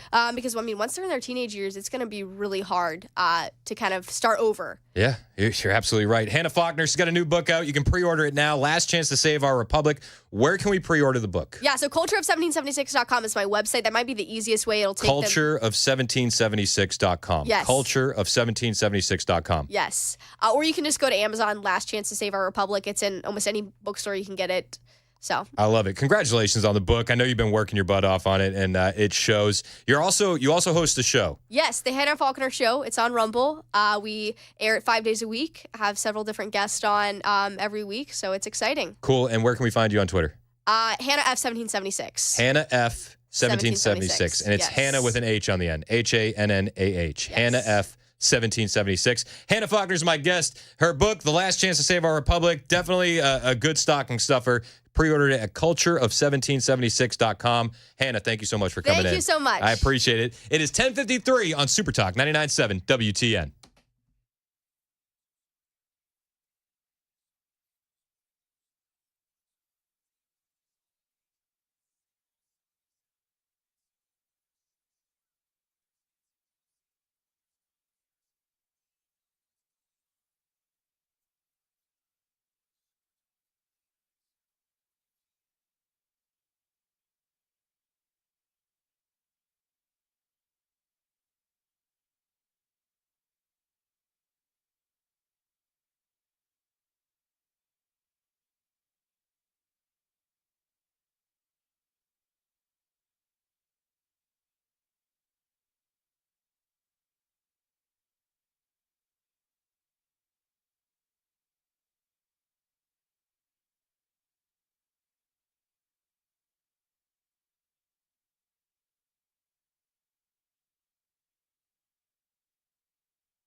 I started working in the early 60s, and Tennessee had a deer stalking program already in place going, primarily from Clarksville Base within the Fort Campbell area. From that area, a lot of deer were stalked in Middle and West Tennessee, and then later on, we started taking deer from those areas and stalking other areas. So it was a progression. It moved pretty fast. The deer sometimes were faster than the stalkers were. I bet that was pretty exciting trying to trap those deer and move them and know that you're making a huge impact. Well, we wasn't all that confident. Oh, really? Because a lot of the counties had dog problems. You know, they'd be wanting to dog the deer, and it didn't hold up under that kind of pressure. And we had to go back in and restock. And there was a lot of different types of law enforcement work that had to be done. I hear you. And the officers did a good job. And we talked to a lot of the judges, and they clamped down pretty hard on somebody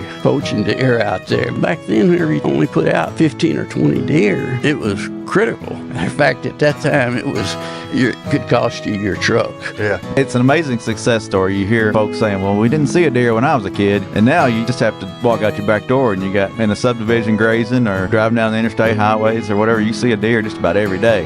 Yeah, sometimes I wonder if we're too efficient. Some folks say back in the good old days, but I don't know. Right now, hunting and fishing is really good.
It's 11 o'clock. I'm Jeff Malinoff with your top stories. We got the full forecast in about 5 minutes.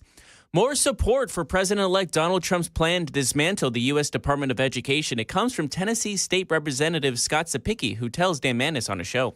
Already been having conversations with my colleagues. We are very excited about the opportunity that President Trump may present to all 50 states to give us the autonomy and freedom to figure out how we can educate our Tennessee students in a way that is even more successful than we have been in the past. Trump's plan fits together with Tennessee Governor Bill Lee's new school choice bill that would award 20,000 scholarships for school choice vouchers next year. More in Nashville, Tennessee State University has laid off 114 employees amid financial turmoil. Comptroller Jason Mumpower said the state recently stepped in to help the university make payroll for the month of November, but the state won't continue to rescue the school. Previous administration and trustees have driven this university to a breaking point, and it is up to you to reorganize, reorient, and lead a rebirth of this university. Among the suggestions from Mumpower, cutting the academic programs that don't have significant enrollments and the sale of the school's Avon building downtown, which pull in roughly $40 to $50 million. A new focus on the death of Malcolm X ahead of the series of planned events across the country next year, marking what would have been his 100th birthday in May. One of the daughters of Malcolm X and the family's legal team announcing a $100 million lawsuit against the U.S. government today at the memorial site in Manhattan, where Malcolm X was fatally shot while speaking in 1965.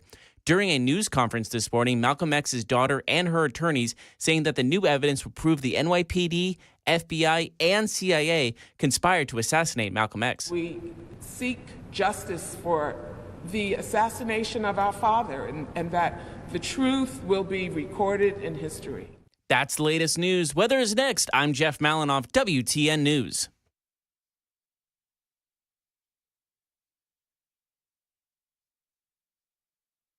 The guaranteed offer is the easiest way to sell your home.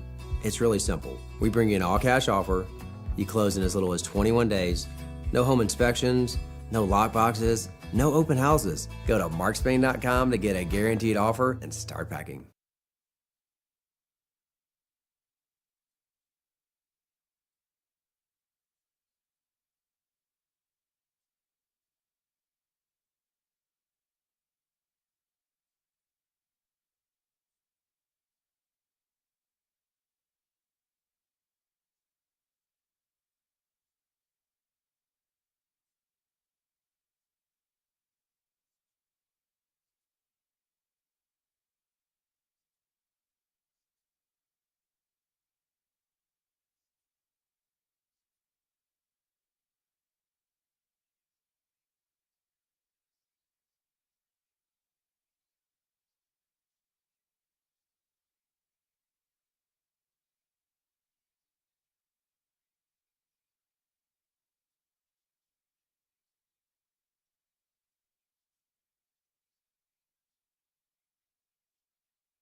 .05 on Super Talk 99.7 WTN. My name is Chris Hand. Hey, how are you? Mason Fleming producing, KJB in the newsroom.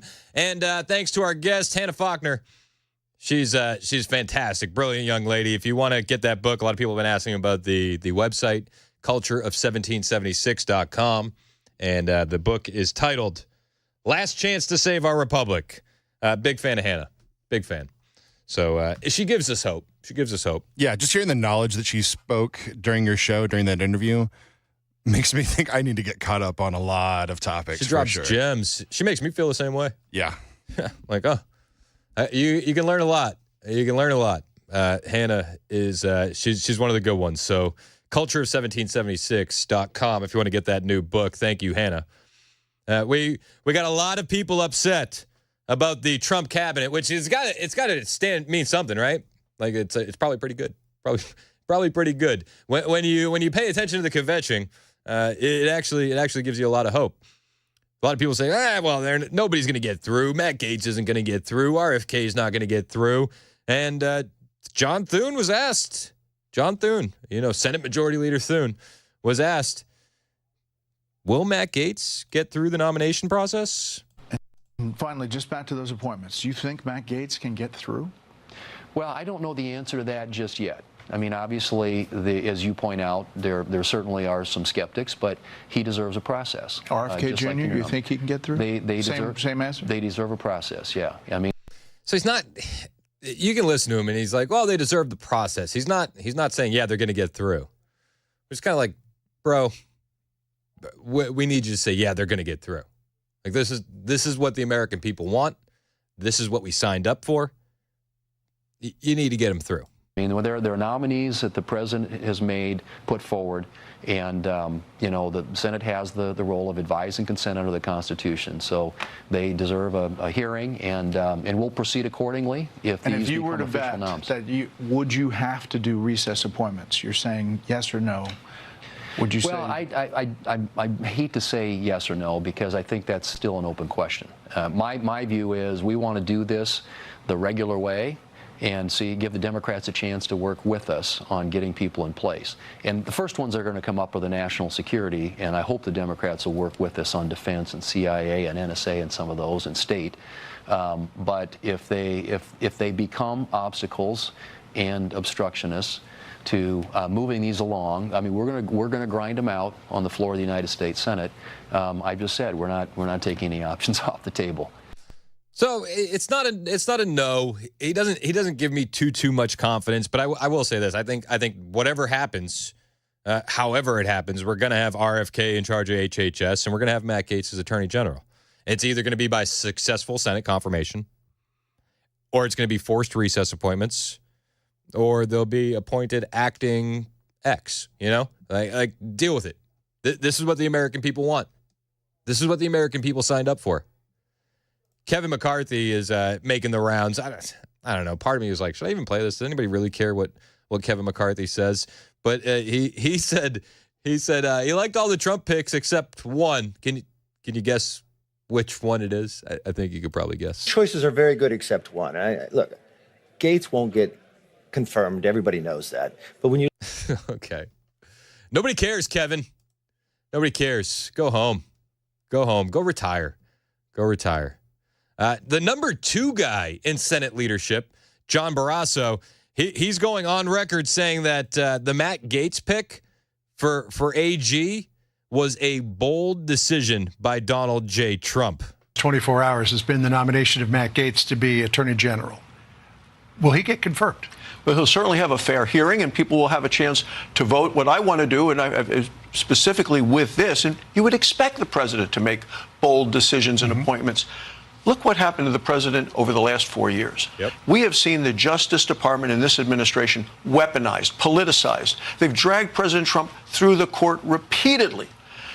Nobody should be above the law, but nobody should be the target of the law. And what we've had is President Trump being the target of the law. So when he talks about draining the swamp, it's not just all of Washington, specific the Department of Justice. So this is no surprise that the president has made a bold announcement and decision there. But everyone that he has nominated so far, better than the people that are in there right now. That's facts. Fact check true. Every single appointment that Trump has made so far is better than the ones that are in there currently. And there's no getting around that. Try and argue that.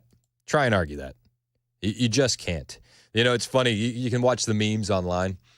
And it's like, you're telling me that these picks are unqualified by Trump, but these picks are fine. And then it's like pictures of Rachel Levine and Sam Britton in their dresses.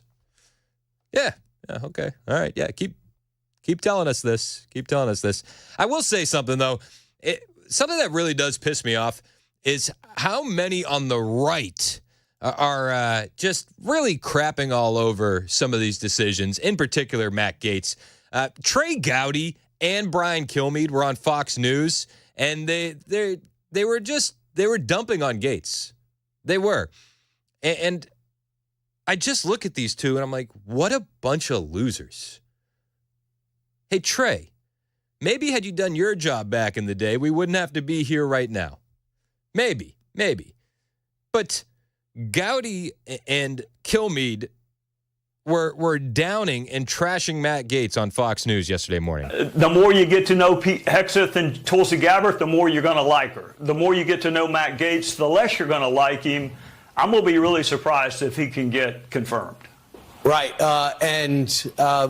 So would I, especially after how we blew up Kevin McCarthy. I had no plan B. Are we still hung up on that? Are we still? Is everybody still salty about that on the right? You guys butthurt about Matt Gaetz blowing up Kevin McCarthy? Come on, get with the program. Kevin McCarthy's old news. Nobody cares about Kevin McCarthy. I'm more focused on Speaker Mike Johnson, to be perfectly honest with you. You know, we were told we were going to have J6 tapes by now. Like, I'm just more focused on getting stuff done. These guys are more focused on crapping on somebody that hurts their feelings. Oh, poor guys. So tough. Darren Beatty was talking about Matt Gaetz with Steve Bannon.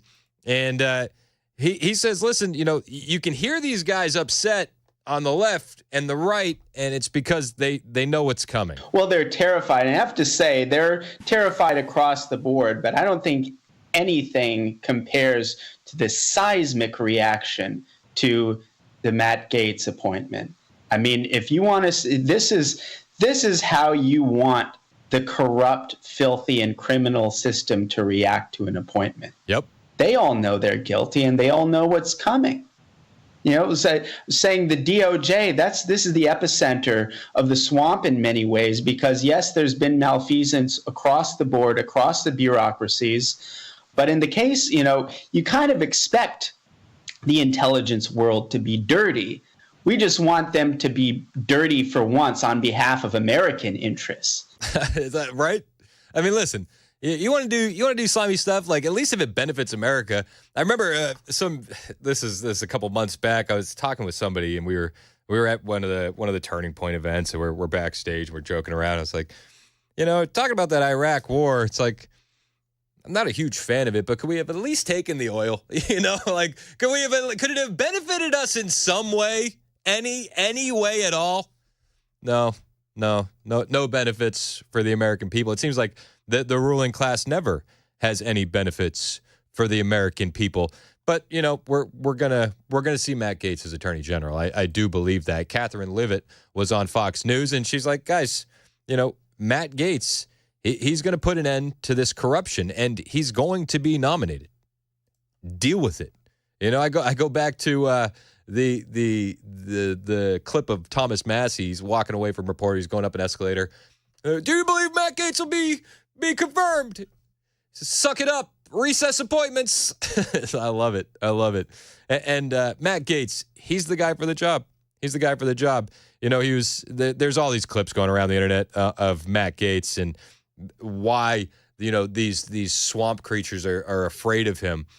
And it's because he just exposes how ridiculous everything is. At every hearing he's been in, he always exposes how ridiculous things are. He even exposed how ridiculous the military has become at one of these hearings, questioning U.S. Air Force Academy Superintendent Lieutenant General Richard Clark. What's demigender?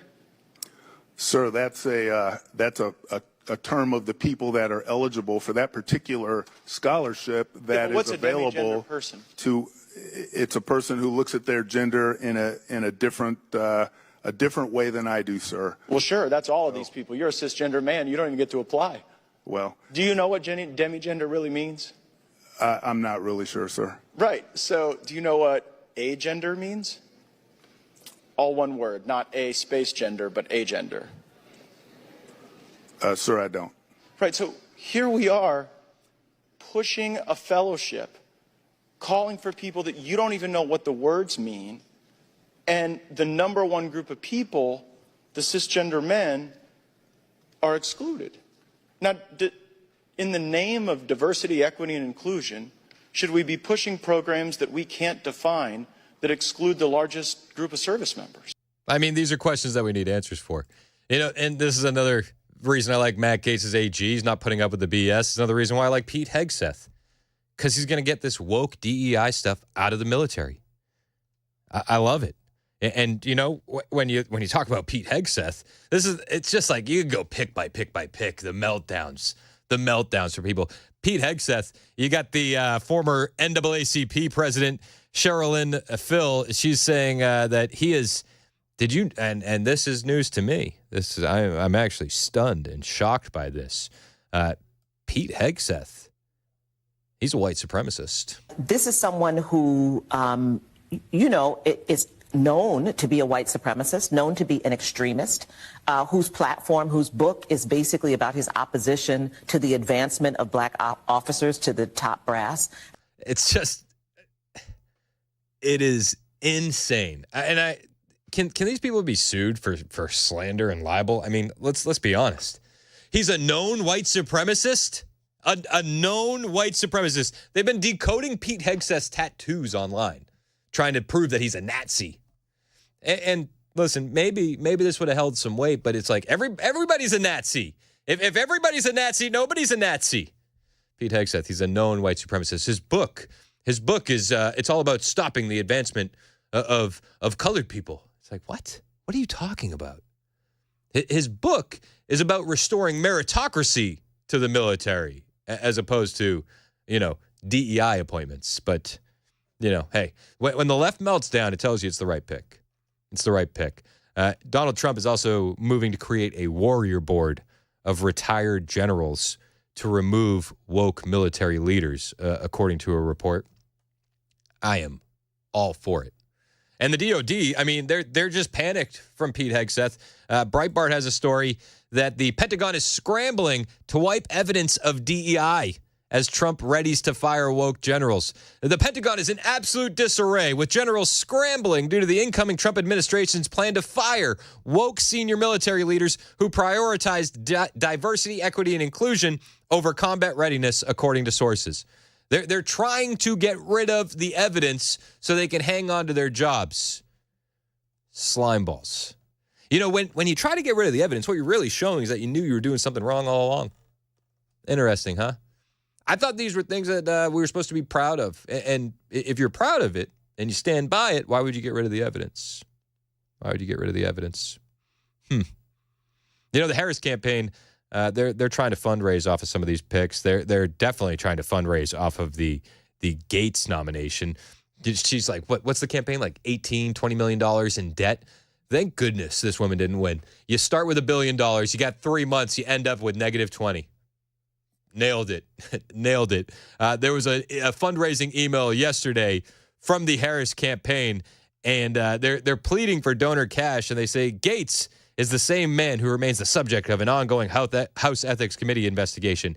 Even his Republican allies are shocked by this choice, and that speaks volumes, the fundraising plea reads. The email takes a jab at Trump's other nominations, as well as singling out Pete Hegseth for Secretary of Defense. It says the Gaetz nomination follows a disturbing pattern in recent days of Trump appointing unqualified people to cabinet positions. Okay. Senator Ron Johnson was asked about the unqualified picks. And golly, you got to love Ron Johnson. He had a picture in his pocket of Sam Brinton in a dress and Admiral Rachel Levine. And he said, how come you guys didn't harass the left about these picks? And he took the picture out and he unfolded it. It's mic drop. Mic drop. But Alina Habba says, Trump's team, we're not going to be bullied by the radical left when it comes to these picks. We're not going to let it sway us. And to that, I say good. I want to start with Matt Gaetz. What can you tell us about the process of choosing him to be AG? Was there a lot of consultation with the Hill? Did you all bring in Speaker of the House or any of the other top Republicans? Well, I'm not part of the transition team, and as you know, Laura, I always take my confidentiality incredibly seriously, but I'll say this. Matt Gaetz is somebody that has always been on the president's radar, has always been America first, whether the radical left likes it or not. He has been very clear about who he is, and despite the bullying, which we've seen time and time again, and frankly, Laura, I'm shocked they've only waited a couple days for more fear-mongering, which you just played for the American people. He's making selections on people that are not going to be bullied. And we have seen time and time again political people who are career politicians come in, they act like they're Republican, they turn out to be a rhino, they fold and buckle under pressure.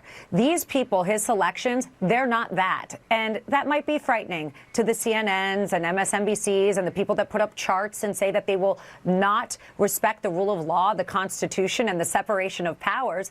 But they've got another thing coming. We need to respect the process. The president has to respect the people he's putting in these roles. And frankly, I do. I think he's made great decisions. I'm excited for what's to come. I think America spoke loudly that they were excited for what's to come on November 5th. Yeah, she's absolutely right. And I love what she says. She's putting people in positions that are not going to be bullied. And you look across the board, even a pick that I'm not really like a huge fan of, Marco Rubio, you could point to plenty of times he's not going to be bullied. You can point to the video that's going around online where he's being asked about the war with Israel and Palestine. And he doesn't back down. Tom Homan, you think you're going to bully Tom Homan, the new border czar? Do you think you're going to bully RFK? Do you think you're going to bully Matt Gaetz? No. We're building a team here that are not going to bend the knee. They're going to stand for America first. And to that, I say President Trump, President-elect Trump, thank you. It's 11:22 on Super Talk 99.7 WTN. It is the time of the year when we're called upon to be thankful, so I want to talk about something that I'm thankful for all year long. That's our sponsors. This is commercial radio. It's a business. We have to make money. We're not supported by tax dollars. And thank goodness we aren't, because if we were, we might have to bend the knee to the government, but we don't have to do that. This is a business, and we can freely express our opinions and let you express yours because we have great sponsors and because we have a great audience, and we let our sponsors tell you about their products and services. One of my favorite sponsors, Glock Store, easily. Lenny McGill moved the entire Glock Store operation from the People's Republic of California to Nashville in 2020, and they have been off to the races these last 4 years. But I don't know if you realize it, most of their business is done online. Glockstore.com, and they do that nationwide. But here in Nashville, the beautiful retail showroom, the incredible, totally unique Shoot 270 shooting rooms, that's the outward-facing part of the business, and that part of the business employs nearly 100 Nashvillians. So this November and all year long, I am thankful for the support of Lenny McGill in the Glock Store. And if you like listening to me, you like listening to WTN, you should be thankful too. If you are, let them know the next time you visit the Glock Store. They're minutes from the airport, worth the drive from anywhere, and online at glockstore.com.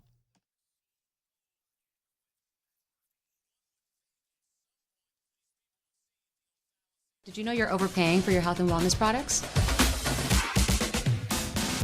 With over 20 company-owned brands offering its members vitamins, supplements, wellness, and skincare products, you're able to save up to 70% off retail. Members Nutrition can't change your life, but we can change the way you live.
More attacks from Hezbollah to Israel. Also, state attorney generals are teaming up to end prosecutions of President Trump. Those stories coming up at 11:30 on Super Talk 99.7 WTN. Thank you, Jeff. KJB? KGB? What are we doing? KGB. KGB? Classic Russian thing. Classic Russia. Classic. It's Super Talk 99.7 WTN. My name is Chris Hand. As you heard, Malinoff is in the newsroom. Mason Fleming is producing. And I want to talk to you guys when we get back about DOGE, the Department of Government Efficiency. There's been some reporting about wasted government money. So I want to talk about that. Really? Where? Let me just tell you one thing. All right. So, I want to talk about this a little bit more in depth. But I posted this on Twitter last night. The government spent how much was it? It was like a few $1 million on injecting hamsters with steroids and then watching them fight. Now, I understand that the first rule about Hamster Fight Club is you don't talk about Hamster Fight Club. I do. But I also want to point out the incredible inefficiency of the government. You could have made money off of a pay-per-view of steroid Hamster Fight Club. Oh, easily. I was like, we can't do dog fights? Where do I sign? Where do I order it? I need to know. Listen, that's the inefficiency of government. Not that they're spending money on putting steroids in hamsters, but that they didn't broadcast it and create a side betting market for profit. We could have been paying off our debt by now. This is debt would be cleared. We could easily have cleaned it up. There's a lot more that we want to get through as well. But the Department of Government Efficiency, they're going to be doing weekly live streams, according to Vivek Ramaswamy. He posted this on Twitter yesterday. He said, our goal is to shave the size of government to be as transparent as possible. Weekly Dogecast will start soon. They're going to live stream every week to update the American public on their process and their progress. And I love it. I love it. That will be very, very much appointment listening. I'm here for it. I am. But you hear how much money the government is spending on ludicrous things. One of those ludicrous things that they're spending money on and that they're trying to throw a ton of money at right now is Ukraine. Antony Blinken said we're gonna be using every dollar we have at our disposal from now until January 20th to help the people of Ukraine. As we're working to make sure that Ukraine has what it needs to effectively defend itself, the United States continues to step up. We've obligated just recently and pushed out the door another $8 billion in security assistance for Ukraine. That was in September. Another almost $500 million just a few weeks ago. And President Biden is committed to making sure that every dollar we have at our disposal will be pushed out the door between now and January 20th. Every dollar that they have at their disposal will be pushed out to Ukraine between now and January 20th. You know, it blows my mind because North Carolina is still a wreck, actually. North Carolina, the devastation from Helene in western North Carolina is still an absolute wreck. I see families living in trailers with their kids and their pets that weren't donated by the government. They were donated by private individuals, and these families have lost everything. They've lost their homes. They've lost their jobs. They're even having to pay out of pocket for a porta potty to be on their property, $130 a month, so that way they can be able to use the bathroom. And Antony Blinken has the gall to go on TV and say, we're going to push out every dollar at our disposal between now and January 20th to support Ukraine. This is why you lost. You don't put Americans first. The wasteful spending in Washington, D.C. is going to be coming to an end. And I'm here for it. And the wasteful spending is insane. Wait until you hear what they're spending money on in the federal government. If you think Ukraine is bad, wait until you hear about the cocaine-injected puppies. Yes, you heard me right. Cocaine-injected puppies. I don't know why. I have no idea. But they're doing it. We'll talk about it next. 11:31 on Super Talk, 99.7 WTN.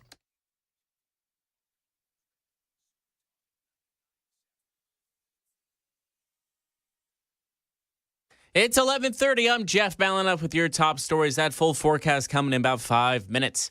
News overseas as ceasefire talks have continued, Hezbollah continues to launch attacks on Israel today. ABC's Britt Clement with more. Of this ground operation, of course, is to allow Israelis who are displaced from their homes in the north by that rocket fire to be able to return home. But despite the damage to Hezbollah infrastructure and those top assassinations, they do continue to fire into Israeli territory, announcing 12 attacks today. News in Nashville, Tennessee Attorney General Jonathan Skrmetti joined a coalition of 23 state attorney generals demanding the end of prosecutions of President Trump immediately. The coalition sent a letter to special counsel Jack Smith, New York Attorney General Ladita James, and Fulton County District Attorney Fani Willis this week. The Tennessean reports the letter points to meritless claims in each case, and it warned that the continued prosecution of Trump while he is the sitting U.S. president risks real harm to our federal system, and there hasn't been a response so far. That's the latest news. Weather is next. I'm Jeff Malinoff, WTN News.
11:36 on Super Talk 99.7 WTN. The boss just came in here.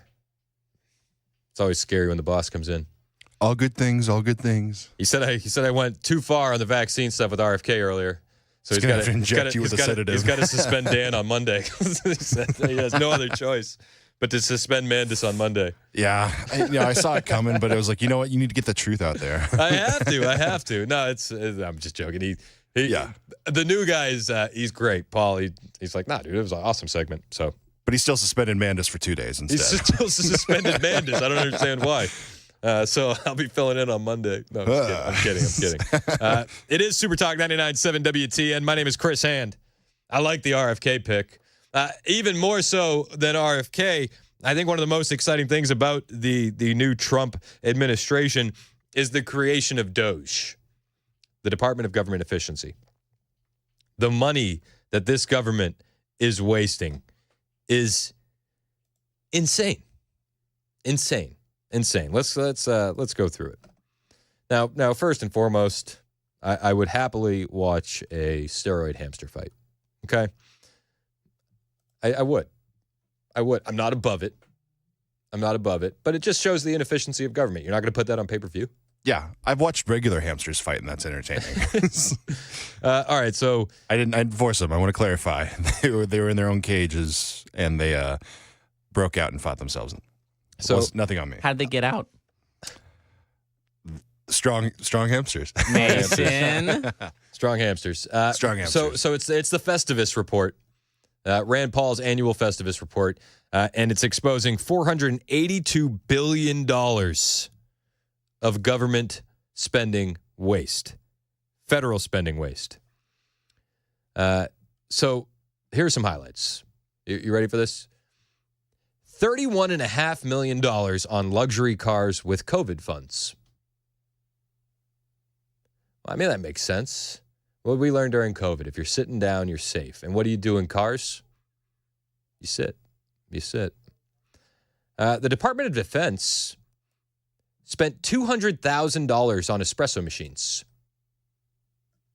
$200,000 on espresso machines. How much does an espresso machine go for these days? Like what if you're just run of the mill espresso machine, and then how many employees does the Department of Defense have? These are things. So that's all right. I got the Best Buy guidebook. Okay, the 5 best espresso machines of 2024. All right, let's go with the best pick. We'll check the price on Amazon. It's $139. Okay, let's do some napkin math. You spend $200,000 on espresso machines for the Department of Defense, and they're $140 each. So you bought almost 1,500 espresso machines. Does the Department of Defense need almost 1,500 espresso machines? How many break rooms does the Department of Defense have? Asking for a friend. Yeah, when can I pop over and grab one? I need a boost of caffeine anytime. $200,000 on espresso machines. They spent $2.3 million on injecting puppies with cocaine. $2.3 million injecting puppies with cocaine. Now, I assume some of that money is going to be reserved for the cocaine and some of that money is going to be reserved for the puppies. But how many puppies and how much cocaine? Because then we're really getting into the nitty gritty of the number. $2.3 million injecting puppies with cocaine. Have you seen puppies? You don't need to inject them with cocaine. They got enough energy. Paul's report is pulling no punches. No punches. I got some more.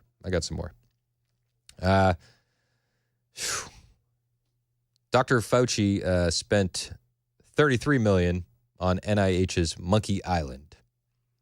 We spent $6 million of a USAID fund to boost Egyptian tourism.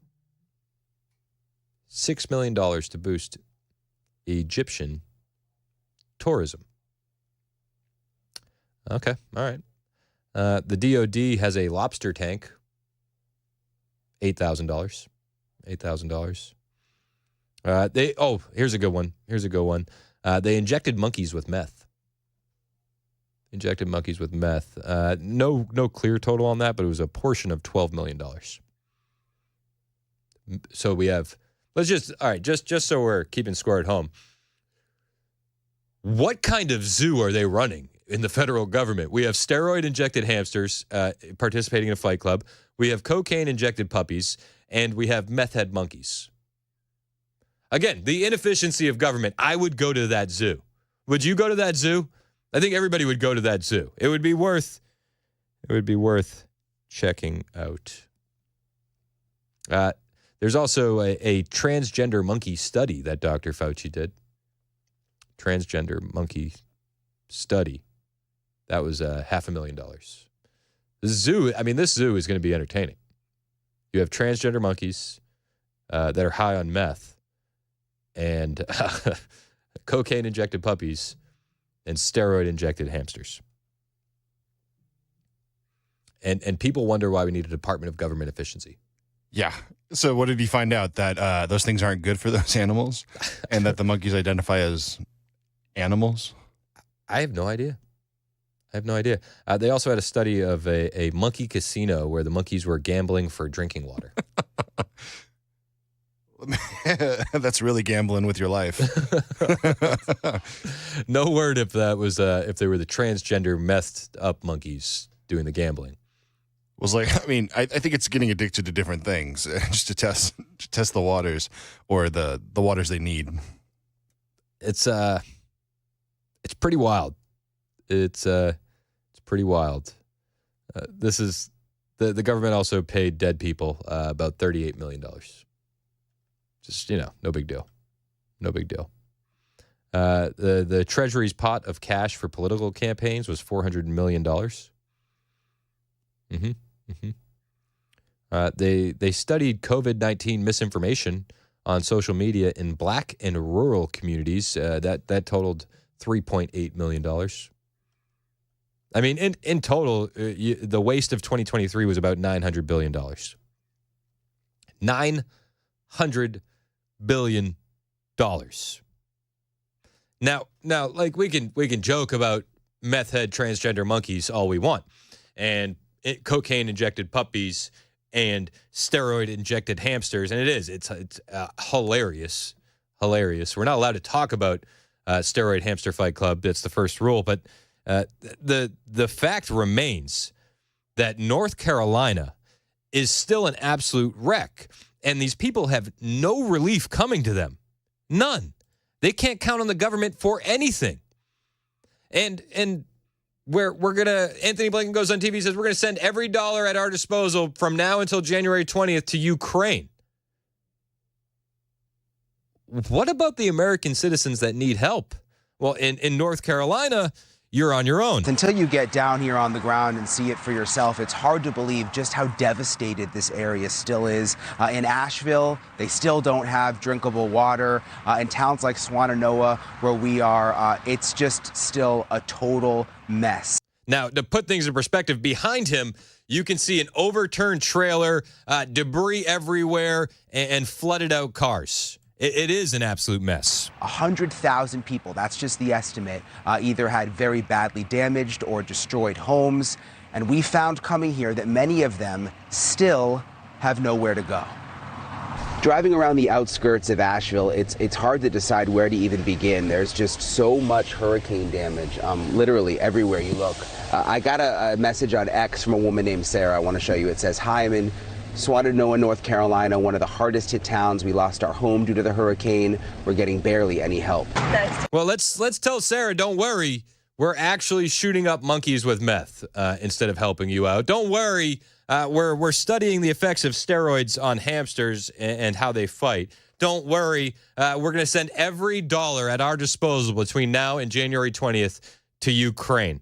And the interviewer on News Nation goes to meet Sarah, and Sarah breaks down how devastated they are. I met Sarah outside the trailer she's living in with her husband, 2 kids, 2 cats, and 2 dogs. Like almost everyone here, their home was destroyed and condemned, and they also lost their cars and their jobs. Everybody that I've talked to says they're getting no help. Their trailer was donated by a volunteer, not FEMA, and they have to pay for their own porta potty. I had to rent this so that we would even be able to use the bathroom. So you had to pay for that yourself? Yes. Yeah, it's $130 a month to rent one. She has to pay for a porta potty out of pocket. Her home has been condemned. The jobs are gone. I wonder if Sarah is a bit relieved that the government is spending money on a transgender monkey study. Do you think Sarah can sleep good at night with her 2 young children and her pets in a trailer, knowing that somewhere Dr. Fauci is injecting puppies with cocaine? Seriously, what the hell has gotten wrong with our country? Like, why is this okay? Why isn't this one of the biggest stories in America today? Now, I understand the mainstream media is kvetching over the Trump cabinet picks, but I wish that they were more upset about the absolute devastation that Americans are dealing with on the ground level. But they're not. They're not concerned at all. They don't care. This is why the American people on November 5th elected Donald J. Trump. They're tired of our money being wasted for no reason at all, and not helping the citizens of this country who have put their blood, sweat, and tears into this country and get nothing in return. Nothing. We're taking the country back, whether the left likes it or not, and we're seeing that process begin. It gives me a lot of hope. It gives me a lot of optimism, but there are still people that need help today. The government could fix it. They could, but let's inject some hamsters with steroids and puppies with cocaine and monkeys with meth. It's embarrassing. The federal government should be embarrassed. It's 11:49 on Super Talk 99.7 WTN. My name is Chris Hand. Chad Benson is back. He's going to be filling in for Matt Murphy. We're going to check in with him next, see what's coming up on Murphy's Show on Super Talk 99.7 WTN.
Hey, what's up, guys? It's Matt Murphy in the middle of downtown Franklin, Tennessee. We've talked so much about Savory Spice. I thought, why not show you the place? So let's go on in and see what's popping at Savory Spice. As I've always said, you will smell the spices even before you walk in. I can smell them right here in the doorway. Come on in, and let's introduce you to the one and only Holly, who is the owner and proprietor of Savory Spice. Say hey, Holly. Hello, everyone. Now, enough about Holly. Let's talk about spicy and easy products like the incredible taco soup, which, as I said, you put this in a crock pot, you put all the ingredients that it tells you to buy right there, you put the spices in, and it's so easy. So if you don't know what you're doing around the kitchen, it's a perfect way to find your way around the kitchen, as is the Mediterranean dill risotto. Now, for the holidays, pumpkin pie spice. What doesn't it have, Holly? Pumpkin. Doesn't have any pumpkin in it. That's a fun fact for all of you kids out there. Now, if you stop by Savory Spice, either in the Franklin location or at L&L Market, you can get yourself a sample of the dill dip, which is my absolute favorite. Just tell them Matt Murphy sent you to Savory Spice with purchase now. So come by Franklin or L&L Market in Nashville and come see Holly and the entire crew at Savory Spice.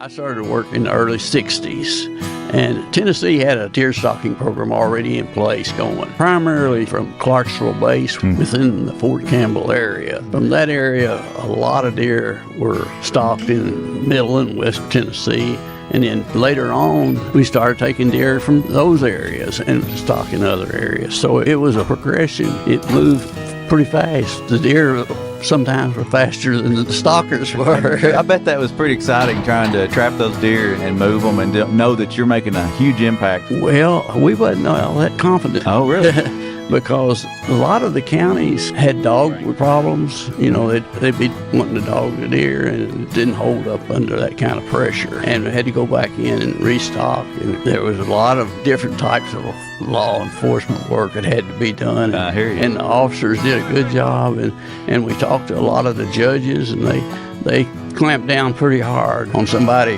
poaching deer out there. Back then, we only put out 15 or 20 deer. It was critical. In fact, at that time, it could cost you your truck. Yeah. It's an amazing success story. You hear folks saying, well, we didn't see a deer when I was a kid, and now you just have to walk out your back door and you got in a subdivision grazing or driving down the interstate highways or whatever, you see a deer just about every day. Yeah, sometimes I wonder if we're too efficient. Some folks say back in the good old days, but I don't know. Right now, hunting and fishing is really good.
It's 11:56 on Super Talk 99.7 WTN. My name is Chris Hand, joined in studio by Chad Benson.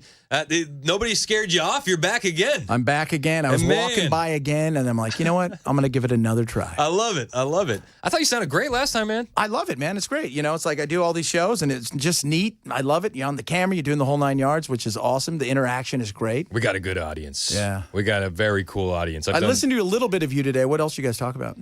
We talked about steroid hamsters. Fantastic. We talked about cocaine-injected puppies. meth-addicted monkeys, transgender monkeys, just the normal stuff. That's good. That's good. It's just nothing crazy. Nothing good. You know, the inefficiency of government, I made this point a little while ago. You're not going to put the steroid hamster fights on pay-per-view? No. Well, I mean, if we're gonna study them, let's fight them. Honestly. Yeah. I mean, it's very interesting. You know, all that wacky stuff that we study, and you think, what is it? I'm like, this just tells me we have too much money to burn. Honestly. And then just the inefficiency of government. Like, you got a 14-year-old, so, like, the zoo used to be very cool. But imagine if you could tell your 14-year-old, we're going to go to a zoo, and the monkeys are on meth, and the puppies are on cocaine, and the hamsters are on steroids. You said, are we in Florida, Dad? Because that sounds like something that happens in Florida. I'm like, yes, it is. So, well, my son's lucky because his whole life he's grew up with me. I'm big into exotic animals, so we've had just about everything. But I'll never have a monkey. Well, I have buddies who have monkeys, man. Really? Don't do it. It's like having a drunk midget. You just don't do it. It's angry. You have to take it with you everywhere, and at any given time, it could rip your face off. Really? Yes. He said it was the worst. Well, it was. It was horrible. He had to go everywhere with it. And when he left it home, it just cried and screamed. I would have the unbearable urge to teach it how to smoke. So you're going to give him bad habits? Drink, smoke. I feel like if you're going to have a monkey, get yourself a smoking monkey. Well, he's living vicariously through it. Some smoking. They make smoking monkeys. I think you can make a smoking monkey. You know, that seems like PETA would not be happy about that. I don't hear anything from PETA on the steroid hamsters. No, I don't think so either. Or the meth transgender monkeys. The meth transgender monkey. That's the name of my band. We're going on tour next year with Steroid to Hamster. The MTMs. What's the single? I don't know. We haven't decided yet. It's going to be awesome. Up all night. From the album Flinging Crap. That's it. That's the other thing, man. When you got monkeys, they will throw it. It's crazy. It is super crazy. It's what do you got planned for the show today? We're gonna we'll talk a little bit about the craziness of some of the appointments that watching people freak out about it, and I'm just like, what, it's nuts. We talk about, I don't know if you saw what happened in Georgia with the mom whose kid walked into town by himself and they arrested her for endangering a child. What? Yeah. So she's been arrested, and they're coming after her, and they want her to sign all this stuff and download all these apps and do all this stuff. And she told him, no, I'm not going to do that. He was completely fine. There's 300 people in our city. We all know each other. How old was the kid? 10. Oh, come on. Yeah. I was running the streets at 10. I'm a latchkey kid. Street lights. That's the only sign you need. That's it. We had no cell phones, but now they want them to monitor. I mean, it's crazy. So we're going to talk about that. And that's just in Georgia. Yeah, that's supposed to be like a saner place. You would think. California, I get, right? They're loony, but not Georgia. What? In Texas, that happened last year, too. Really? Mm-hmm. The nanny state.